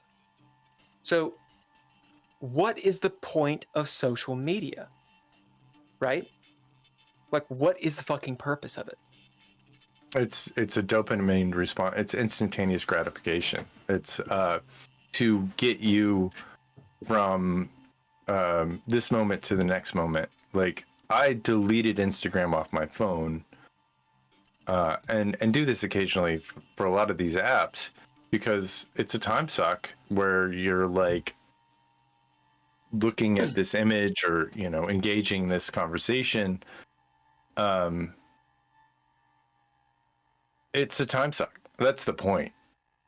It's a dopamine. Like we get off that little dopamine response when we see a new image. It is a cheap way to get a little bit high.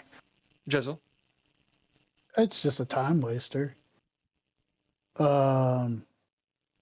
Basically, like literally, I sit here at work, and while I'm waiting for something to load, I'll pull up Instagram and look at a post because I'm waiting for something to load and to kill the time while I'm waiting 35 seconds for for this web page to load or whatever I'm doing.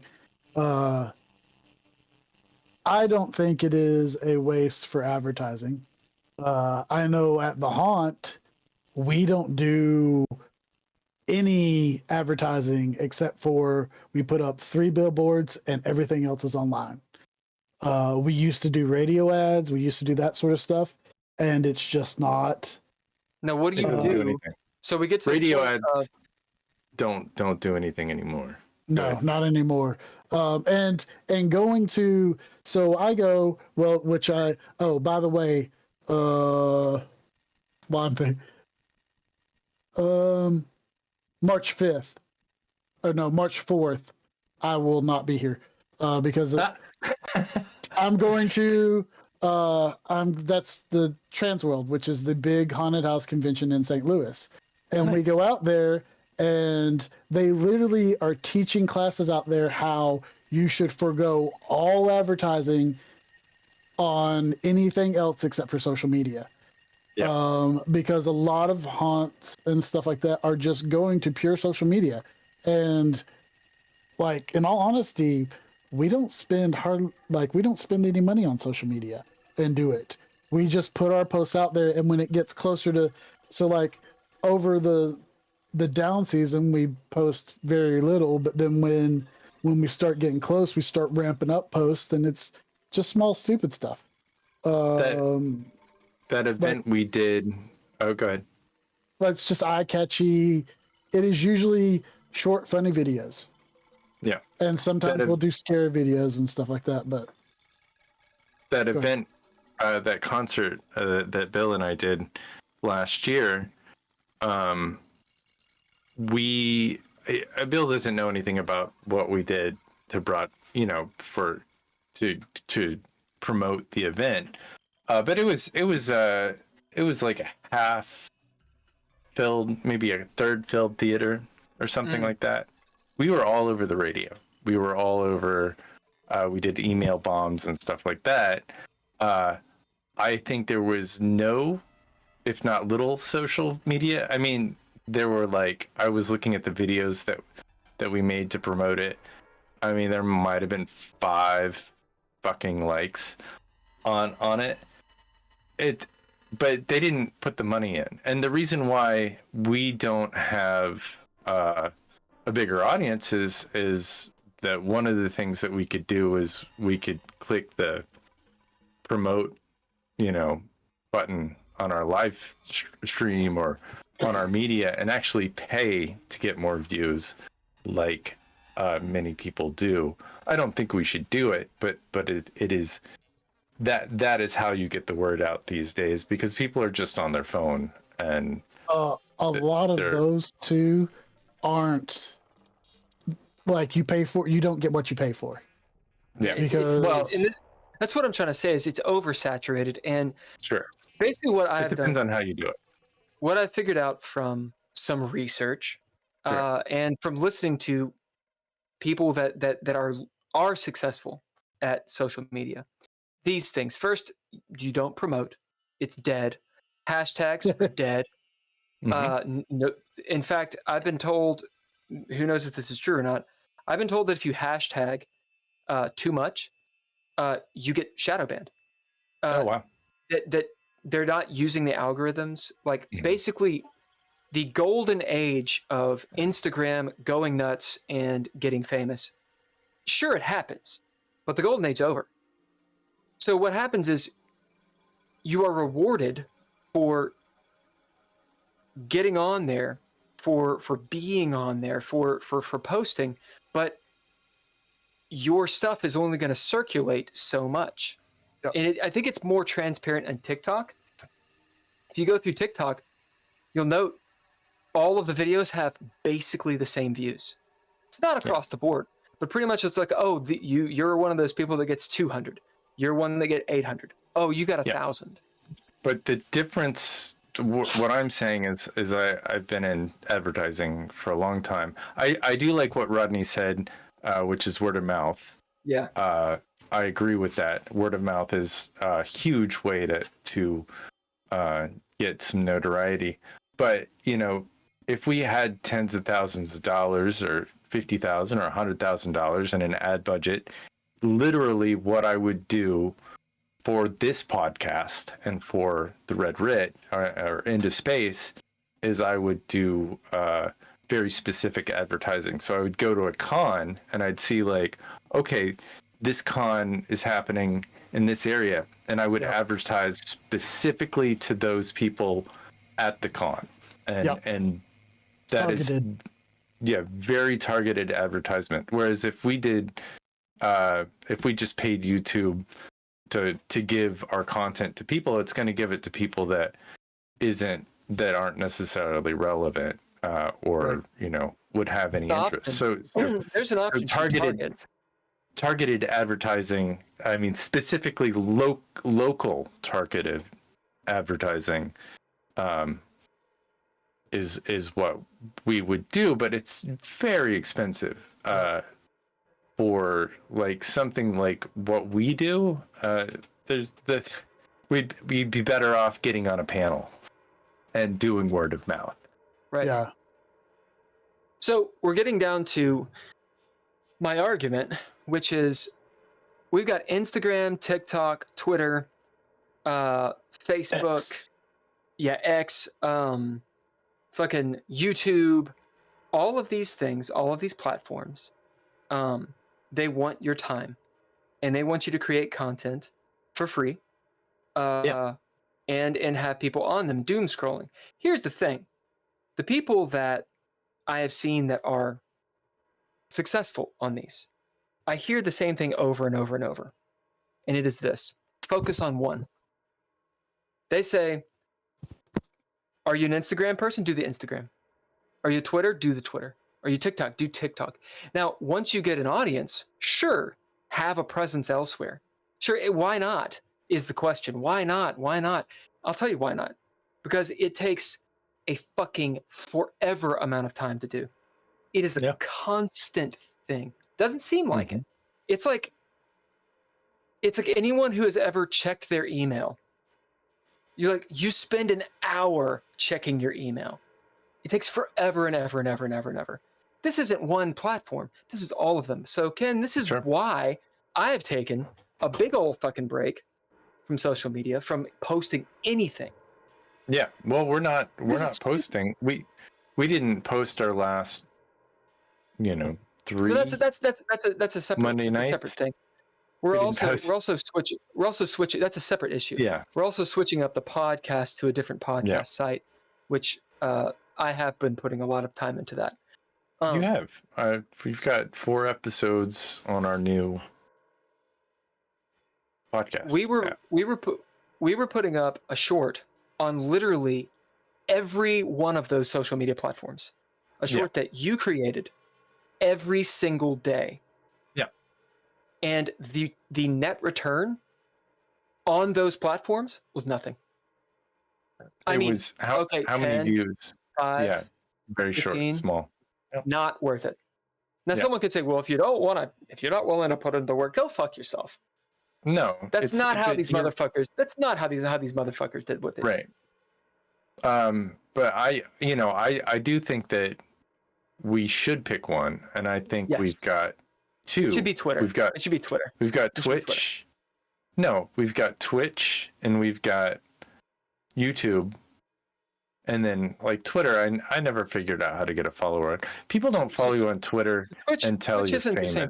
Twitch isn't the same thing. Twitch is a streaming service. It's not really social media. It's not really social media. that is social media. I mean, what we're doing right now is social media. We're on. I mean, we're we're on we're fucking Facebook with and semantics. YouTube, And we're fucking with semantics here. You're either being obtuse or not understanding what I'm saying.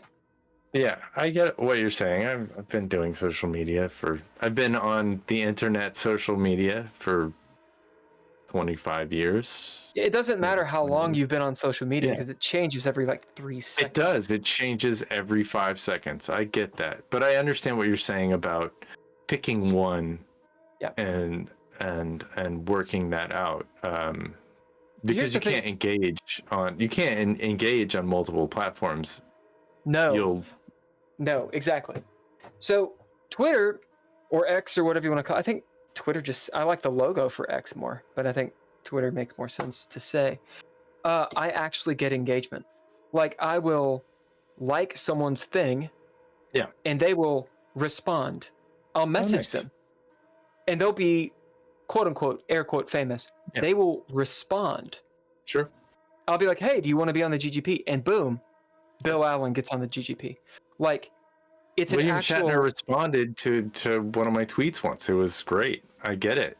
People actually respond. Instagram, it's a fucking bunch of reels.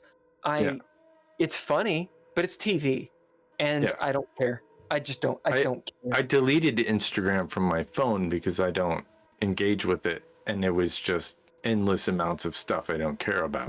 People don't contact me. I've got 3 accounts for different people, or for different, for DreadLore, for chess, et cetera, and I've got like the same friends, and they just send me reels, and that's it. It's reels. There's no actual even conversation. I sent you some reels. I thought they were funny, but like, what's the point? They're funny. But what's the point? But beyond a little like, oh, this is like more dopamine for my moment. This is like an TikTok? increased. I can't stand. I can't actually look at it. Yeah, I'm on it just to be on it. I've never seen it. Never seen it. Like, so Twitter. Twitter is the one that I use, and it's the one that I've focused on for DreadLore. For YouTube Shorts, I think the shorts look good, but we need to focus it on either GGP, which is what we're doing, or funny videos from the live play, maybe. Yeah, but focusing it on GGP is just we do this every Thursday. There's no focus to it. Not unless we want to make shorts or something out of it. And I don't make shorts for GGP. I'm sure there's a bunch in there. I was having a conversation earlier today, which is genius. Whoever develops this app where you've got 2 hours of content, and you tell the AI to like, okay, pick out 10 clips and make them into shorts. Oh wow. And then aggregate that across all the socials. And it just said that's what you tell the AI to do, and it just does that. Wow. And that's a thing that people have right now. No, I'm sure it's in the process of being made. There are things that are being developed that are of that, where they take our long form and turn it into short form and searchable content. It's also a thing to where the AI imagery that is coming out eventually saturates itself, and so as AI images become based off of other AI images, they no longer have any kind of grasp in reality, and this stuff turns fluid, and it like the metadata washes out, and it's like when you have a bunch of like watercolors and you put all the colors together, it just turns into a gray wash. Wow. And so it just loses its consistency. When they're doing the AI like 4th, 5th, 6th generation, it's no longer, they need to have the human content at this point. They need to scrape those images that we make to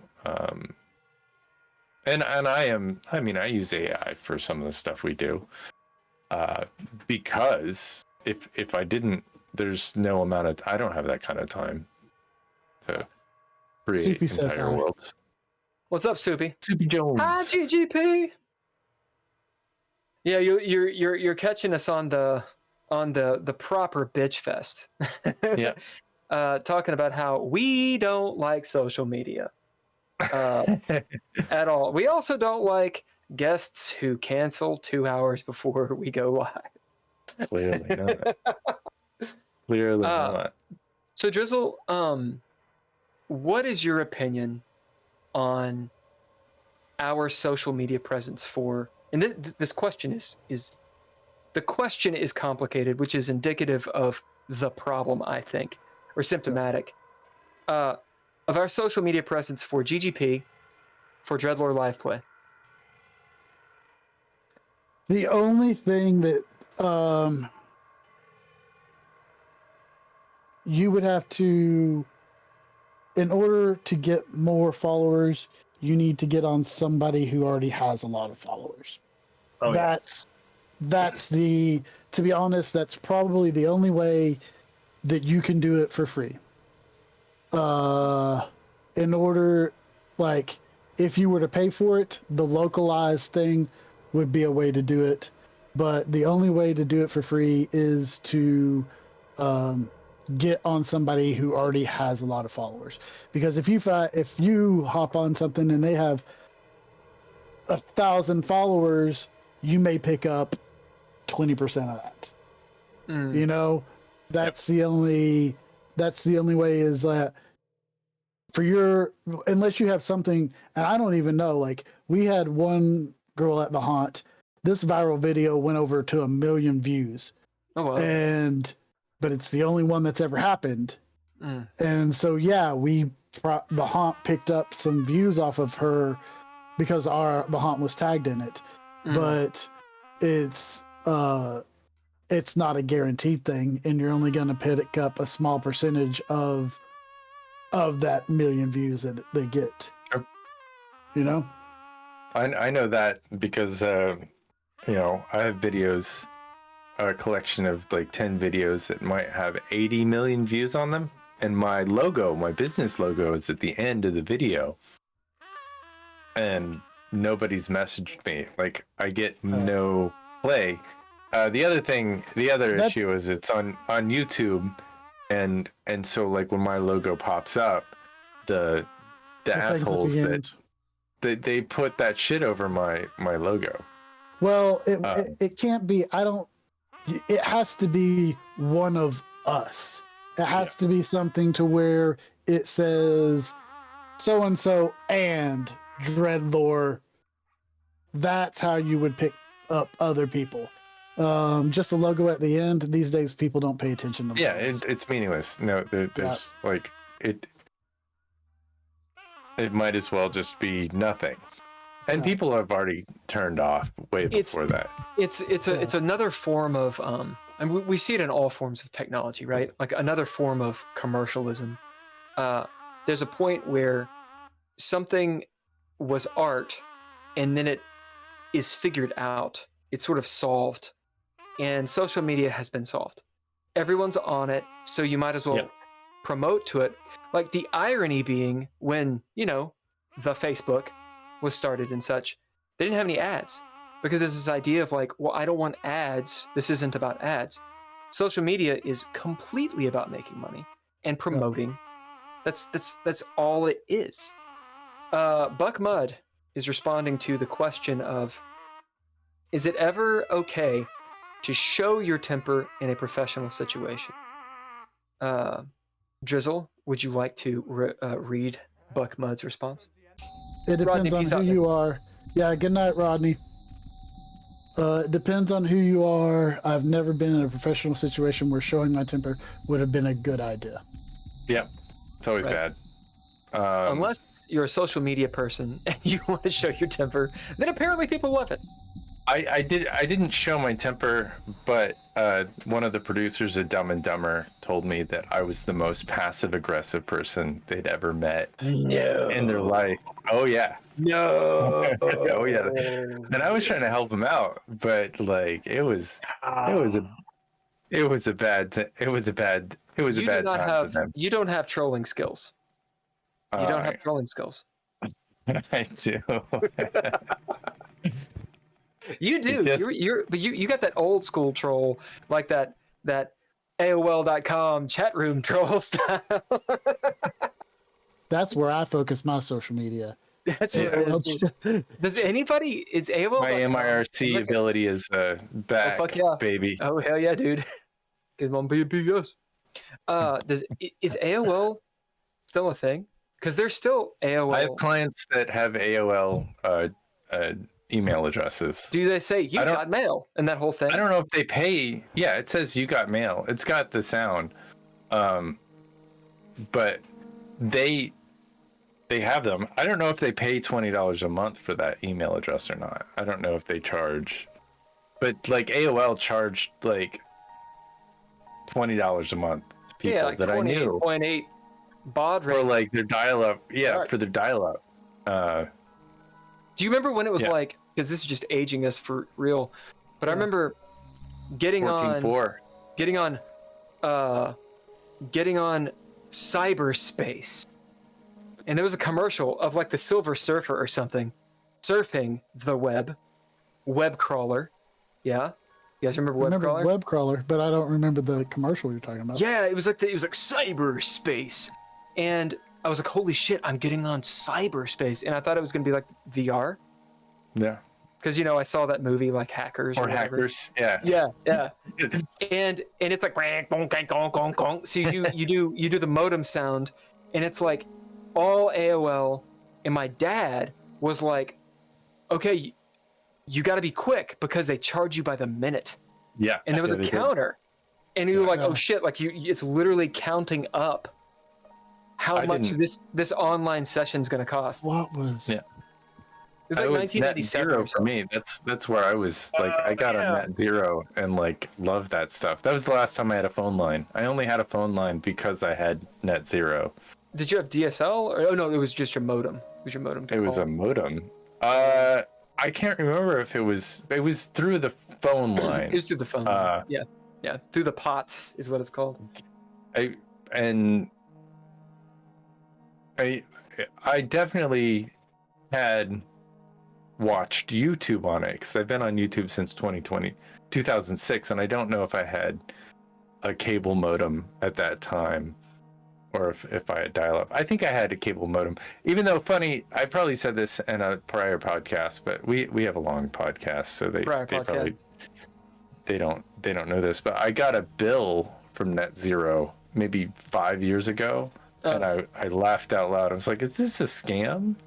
Like they were trying to get like some weird amount of money. I think Skype did that to me too.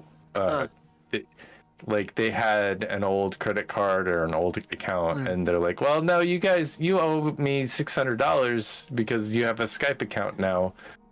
And I was like, you can't. Are you sure it was Skype? Was it spelled SK or SKIPE? Like, right. No, there's a lot of them. It was real. It was real, but I don't know. I think somehow they had my credit card number, and I had to call it because I used Skype instead of having a phone for a long time. Right.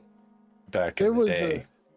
Back when I worked insurance, we used to get from the yellow pages, but the logo was always like upside down, or it was flip-flopped, and they were like, you got to pay for your advertising, like, and I was like, no, we don't have any ever. And somebody sent back the thing, and they were like, okay, well, here's your bill. And I was like, I literally sent them an email and said, no, this is a scam. I know it's a scam. And they quit contacting me. So in the startup, which is this web series that I'm doing, the platform that they've created, this shitty web application company created, is called Skip, by the way. Yeah. And that's the whole thing, is they're on Skip, right? And it's like horrible. I just posted the link if anybody wants to check it out. The third episode's going to drop soon. I've seen the first two, I think. I sent you the third. I sent you the third. It needs a little bit of sound on the end, I think. But Yeah, that's another I haven't seen the conversation. third one yet. You Yep. you didn't get online till 2006. Gosh. No, I didn't get a YouTube account until 2006. Oh. Which is way before anybody else did, by the way. Yeah, why aren't you famous? You were YouTube legacy. I am YouTube legacy, and I think the algorithm didn't like me then. You can go back and watch my videos on YouTube in 2006 and not But be they're confused at why. Like nobody, because they're pretty abstract musical endeavors. YouTube was really interesting.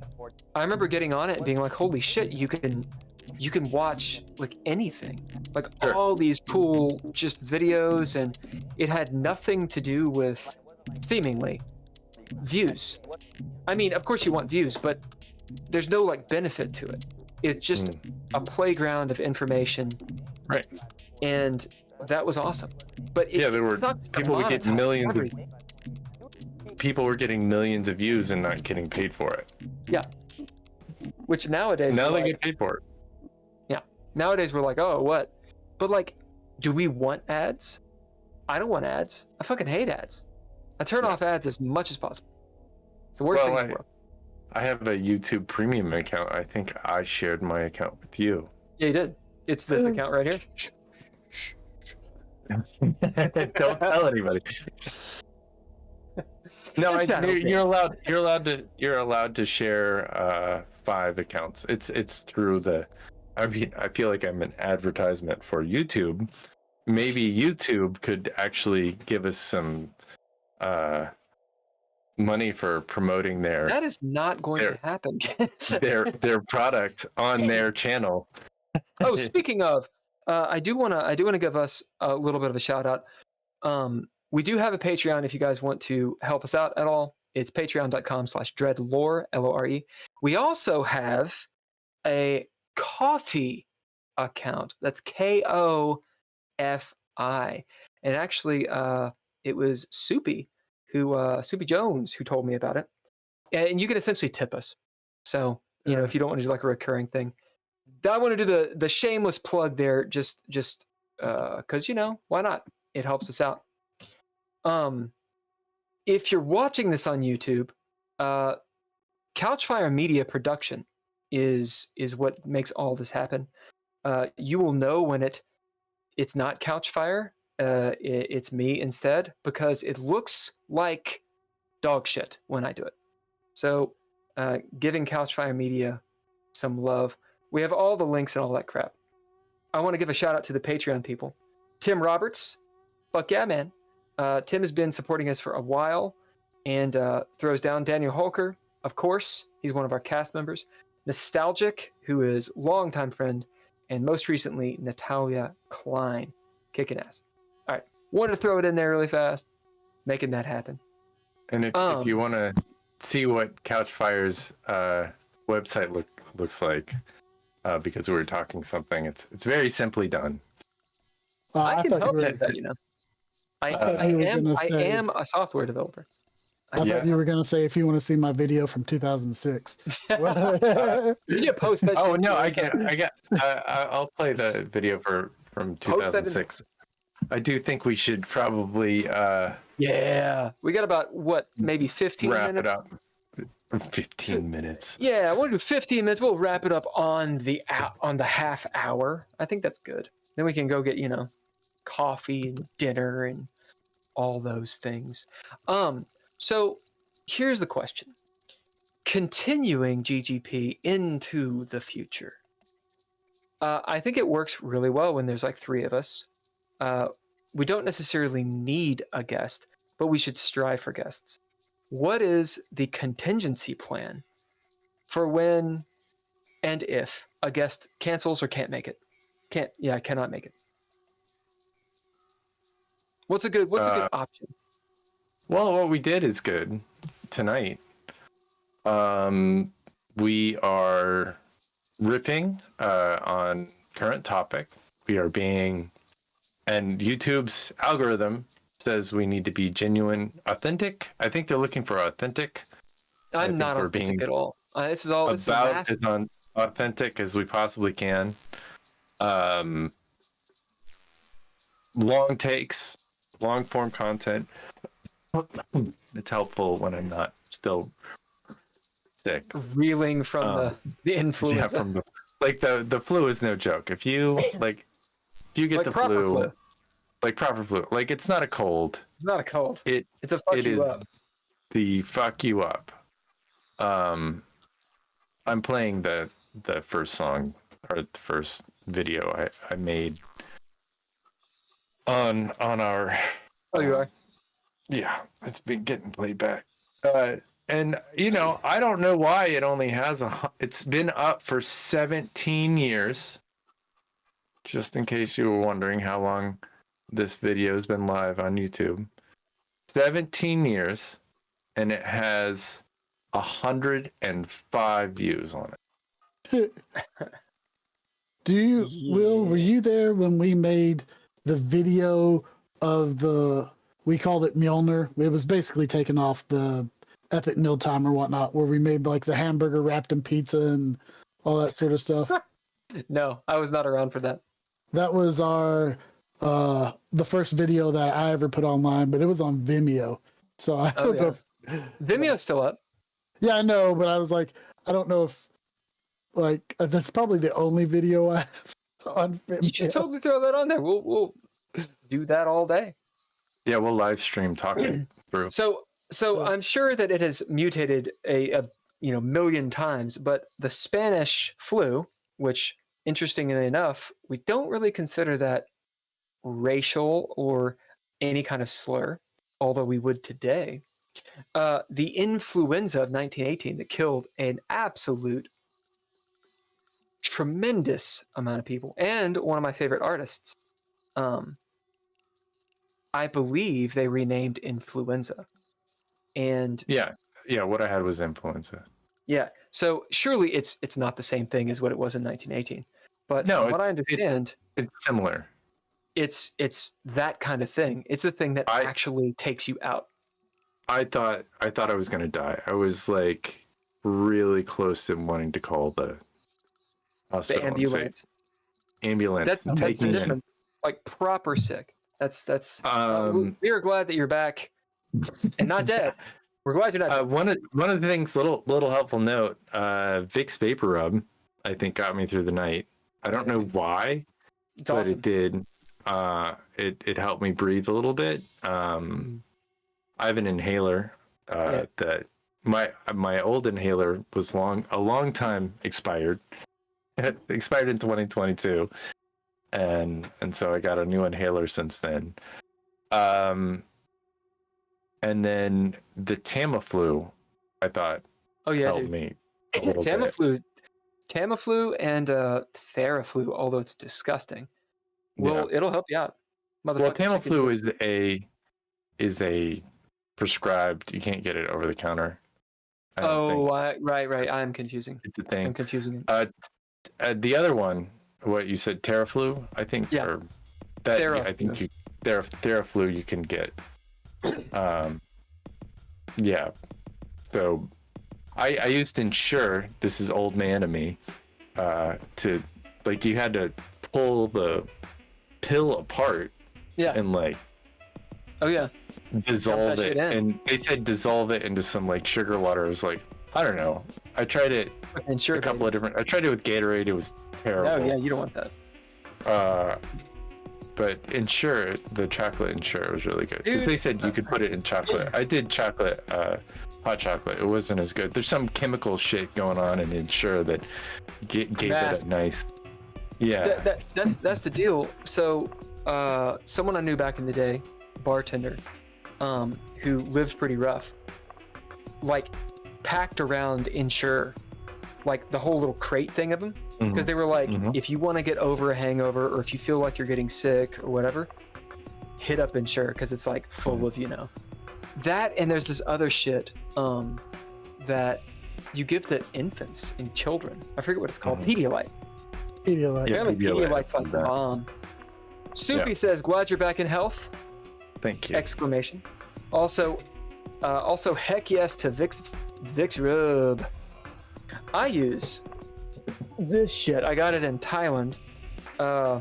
Green Balm. It's the green balm. It's got a Thai dude with the Thai haircut on it. Uh-huh. And this is the shit. This and Tiger Balm, dude. Mm-hmm. Fuck yeah. Anyway. It keeps you from getting sick? No, it just makes you feel better. Like, in oh. in China, what you do is you put it on your chest, you put it on your nostrils, you put it on the bottoms of your feet. The soles of your feet, put on socks and go to bed that way. And they'll put it on like wherever it hurts, and they do this thing called scraping, and it you put Vicks on there, and it kind of opens you up, and That's great. a little bit of Chinese medicine. That's good to know. I know that people use essential oils to keep from getting sick. I don't know.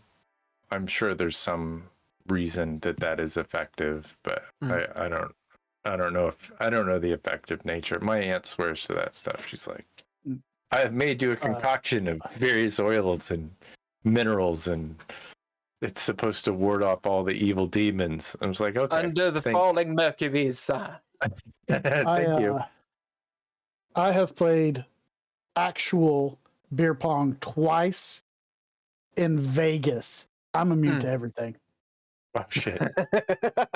That ball Dude, went rolling across that casino floor, and then straight into the beer, and I drank it. I'm immune to everything. So, real quick question, because this is a gamer podcast, the Geeky Gamer Podcast. I don't know how Pong works. Do you literally drink out of the same beer as like other people drink? No, you Drizzle hit it. Okay, so the way my generation played it was you had your solo cups on your side, and you would fill them all with beer. That ball would bounce wherever the fuck it bounced. You washed it off in a little cup of water and then threw it back into the beer. Oh, is there any kind of like cleansing agent in this water? No, just water. Just plain cup of water. And the dog hair and stuff, sometimes it'd wash off the ball, sometimes it wouldn't.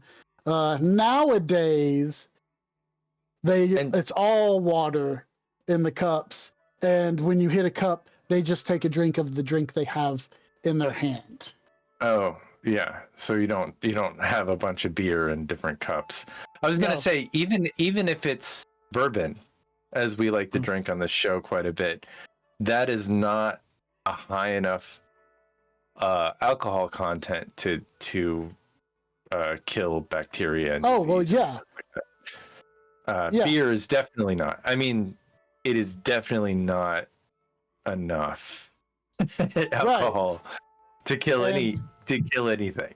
And when I played in Vegas, it was actual. We had beer in those cups, and we were drinking from those cups. Yeah, granted, the cups were all new, but that ball rolled across the floor. I mean, did you play beer pong with like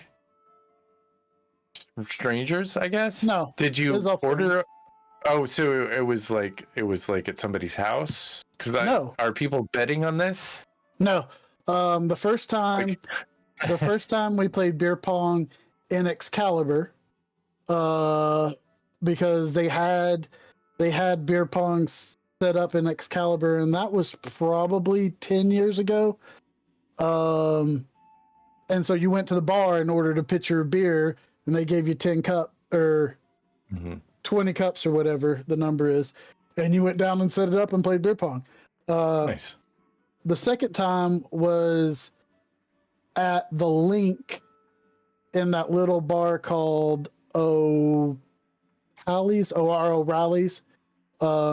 And that was probably 3 years ago that we played it there. And it was all friends playing, but yeah, we played it the old-fashioned beer in the cup, and you throw the ball into it. Yeah, I never played it. Maybe one day you and I and whoever else we can get we'll play it. But yeah, I do like the idea of having water in the cups and drinking out of my own drink. That's how I would prefer to play it. If you don't get exposed to germs. That's what I'm saying. I've been exposed to all the germs now, so I'm Sure. immune. I'm immortal. You and my girlfriend are the same. She's like, not afraid of any germ. Well, I mean, and we grew up in the 80s and 70s, so Yeah. like we were exposed to all of the things because we were allowed to be exposed to all the things. I take that back. The time that it was 4 years ago, because the time that we played beer pong in Vegas was right before COVID hit. Because we were in Vegas and all the dealers were like, so what do you think about this COVID? And we flew back from Vegas, and literally the next month they were like, we're shutting down everything. Everything. So you got to hit Vegas before it all went boom. Exactly, yeah. Yeah. I was supposed to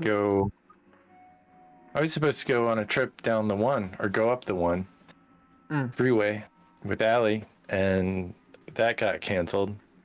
We're going to go from like San Francisco to Los Angeles. Do beach towns.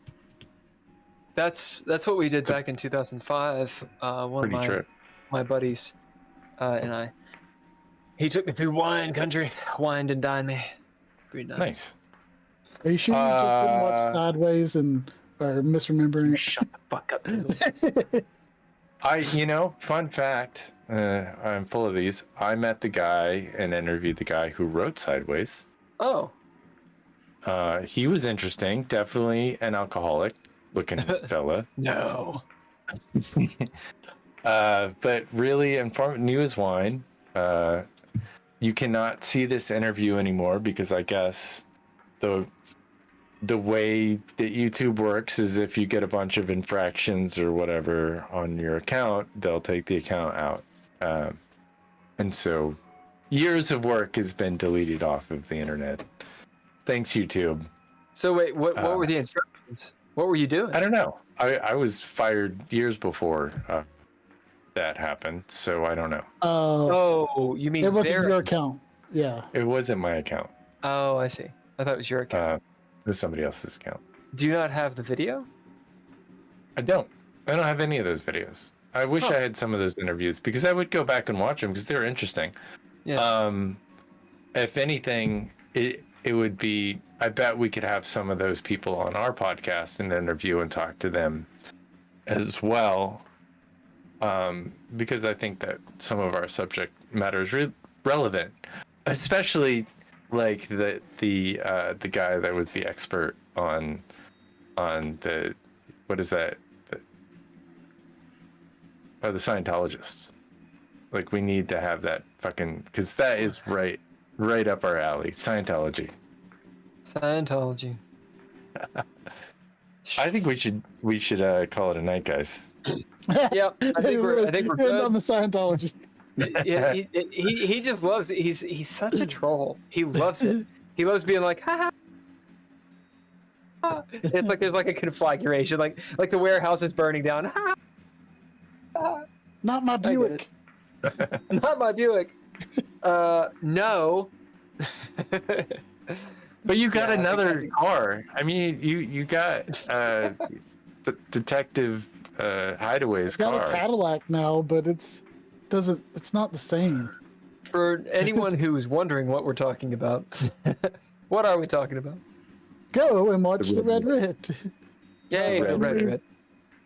Check out DreadLore live play, of which right now there's 4 episodes up. There's so many episodes we're going to be posting though, and it is our game, the Red Rit, as well as Into Space.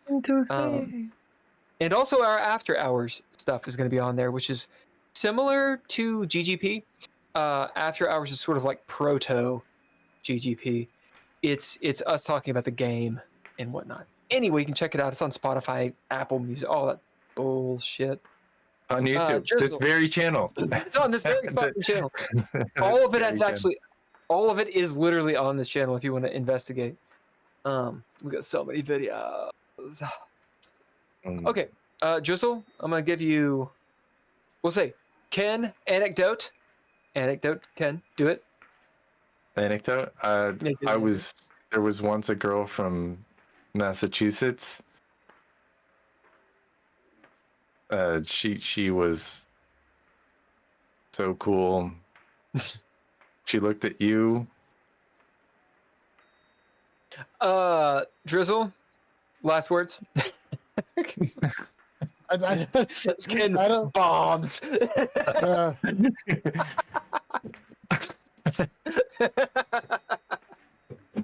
don't know. I didn't have any anecdotes. I wasn't prepared for that. I was prepared to like play the outro music. No, we gotta give Drizzle the last words. Go ahead. Soupy says they're still deciphering the DreadLore getting started guide. Soupy says, Yeah, bravo, hey. Ken. Bravo, Ken. Bravo. Soupy, I believe you got a DreadLore getting started guide as well as the core book. How's that core Nice. book? We'll do a core book read through someday. Drizzle, last words, man. Always be professional, unless you get pissed off. And then we're done. Okay. Thank you guys for joining the Geeky Gamer Podcast for the last 2.5 hours. The fancy, beautiful cover core book. Fuck yeah. If you guys want the core book for DreadLore, go to DreadLore.com. You can find literally everything there. It's got all of the contact, all that crap in the description at the YouTube, in every description you can believe. All of the links, they're all there. If you want to support us, patreon.com/DreadLore. That helps us continue doing what we're doing and improving and getting better people on here, promotion, etc. If you're not into the Patreon, you can do Ko-fi, that's Kofi, and you can tip us so we can actually, pay Couchfire Media. Hey, Couchfire Media Production, that's all the production quality you got going on. Check out their website. Again, the links. The music is all lowercase letters. Use those in your dumb fucking social media posts because it's awesome music and it gets in your head. I use it on my chess podcast. All lowercase letters. The bomb music. Check it out. Are we playing Mr. Interrupt? Pulling through. Yeah, right now we are. Yeah, Mr. Interrupt as well. Check his stuff out. And yeah, DreadLore is for everyone. Use your hashtags if you dare. Hey, chat, thank you very much for jumping on. Buckmud, Kicking Ass, Soupy. Hell yeah, Rodney was here earlier. We had a few other people. Where were they? There was a Nathan Prida? Retta. Oh, nice. Is that? I think it's Nathan's first time in the chat. Prida. So thank you very much for engaging and joining. Do you know Nathan? No, I don't know. Oh, it's a new person. New. Yeah. Nathan, thank you so much for jumping in. If you like what we're doing, let us know. And yeah, if you guys know of anyone who should be on the Geeky Gamer Podcast, let us know. Put them in contact with us. They can contact us through the social medias. Specifically, Twitter is best. DreadLore System is what it is. You could also contact us through DreadLore.com. There's a little contact page. We are looking for people that are interesting and geeky and, don't suck. Also, if you're a Scientologist, we're looking for a Scientologist again. No. There's a guy who is an expert on Scientology that is not a Scientologist. Oh, I see. That we interviewed. That was a really phenomenal interview, and we got the most views. He would go into the lore of that shit, and it's like, oh shit, where better for us to we need to interview somebody who's knows about the lore of. If you know about the lore of, I don't remember the guy's fucking name. All the best cults, the flat earthers, the cultists. Look him out. Yeah, whoever. That dude was. Let us know. He was amazing. We'll be respectful. I'm gonna have to look up my email. All right, and that is what we got for tonight. We'll be back next Thursday. Oh, who is we got a guest next Thursday. Let me find out who it is. Drizzle, sing a song really quick. I don't know. I'm not a bard. I can't sing on command. I did that in one game, and it was on my birthday, and it was at Chad's house, and we played from like midnight to like 6 a.m. And I was a bard and was going to continue the character. I don't think the game ever played again after that. All right. I got the guy's name. No, okay, hit it. Well, the guy that I'm thinking about, it'd be a big get for us. I see. For next Thursday, well, let me get through this. For next Thursday, we're going to have our guest, Tyler Foley, on. You can check him out pretty much everywhere. He's got a pretty big social media presence. But he will be an interesting guest. We'll post a little bit more about him on Twitter or X. And who were you talking about, Ken? Oh, this guy is, for if you're into this sort of thing, into Scientology, if you're thinking about joining up, maybe wait a second and visit this journalist's website. His name is Tony Ortega. He was the former editor of the Village Voice, and he's written about Scientology since 1995 and released a book in 2015. It was about, I guess, harassment of Paulette Cooper, entitled "The Unbreakable Miss Lovely." And he continues to monitor breaking developments in Scientology. So I guess it's an evolving religion, anyway, or fiction or whatever it is. I feel like it goes well with the dragons and elves and shit. I think aliens into space. There's no aliens, so there's probably there are. You just can't say there are into space. The DreadLore campaign. Yeah, they're called the Dianetics. All that shit. Yeah, they got that. Turns out everyone in the Solar System Authority, actually, including your Space Marines, actually are Scientologists. Are they? They win, it turns out. Yeah, Scientologists win. Good. In the year. It was all Tom Cruise. 2800. Right. Our Lord Tom Cruise still lives, sitting upon the golden throne. See you guys.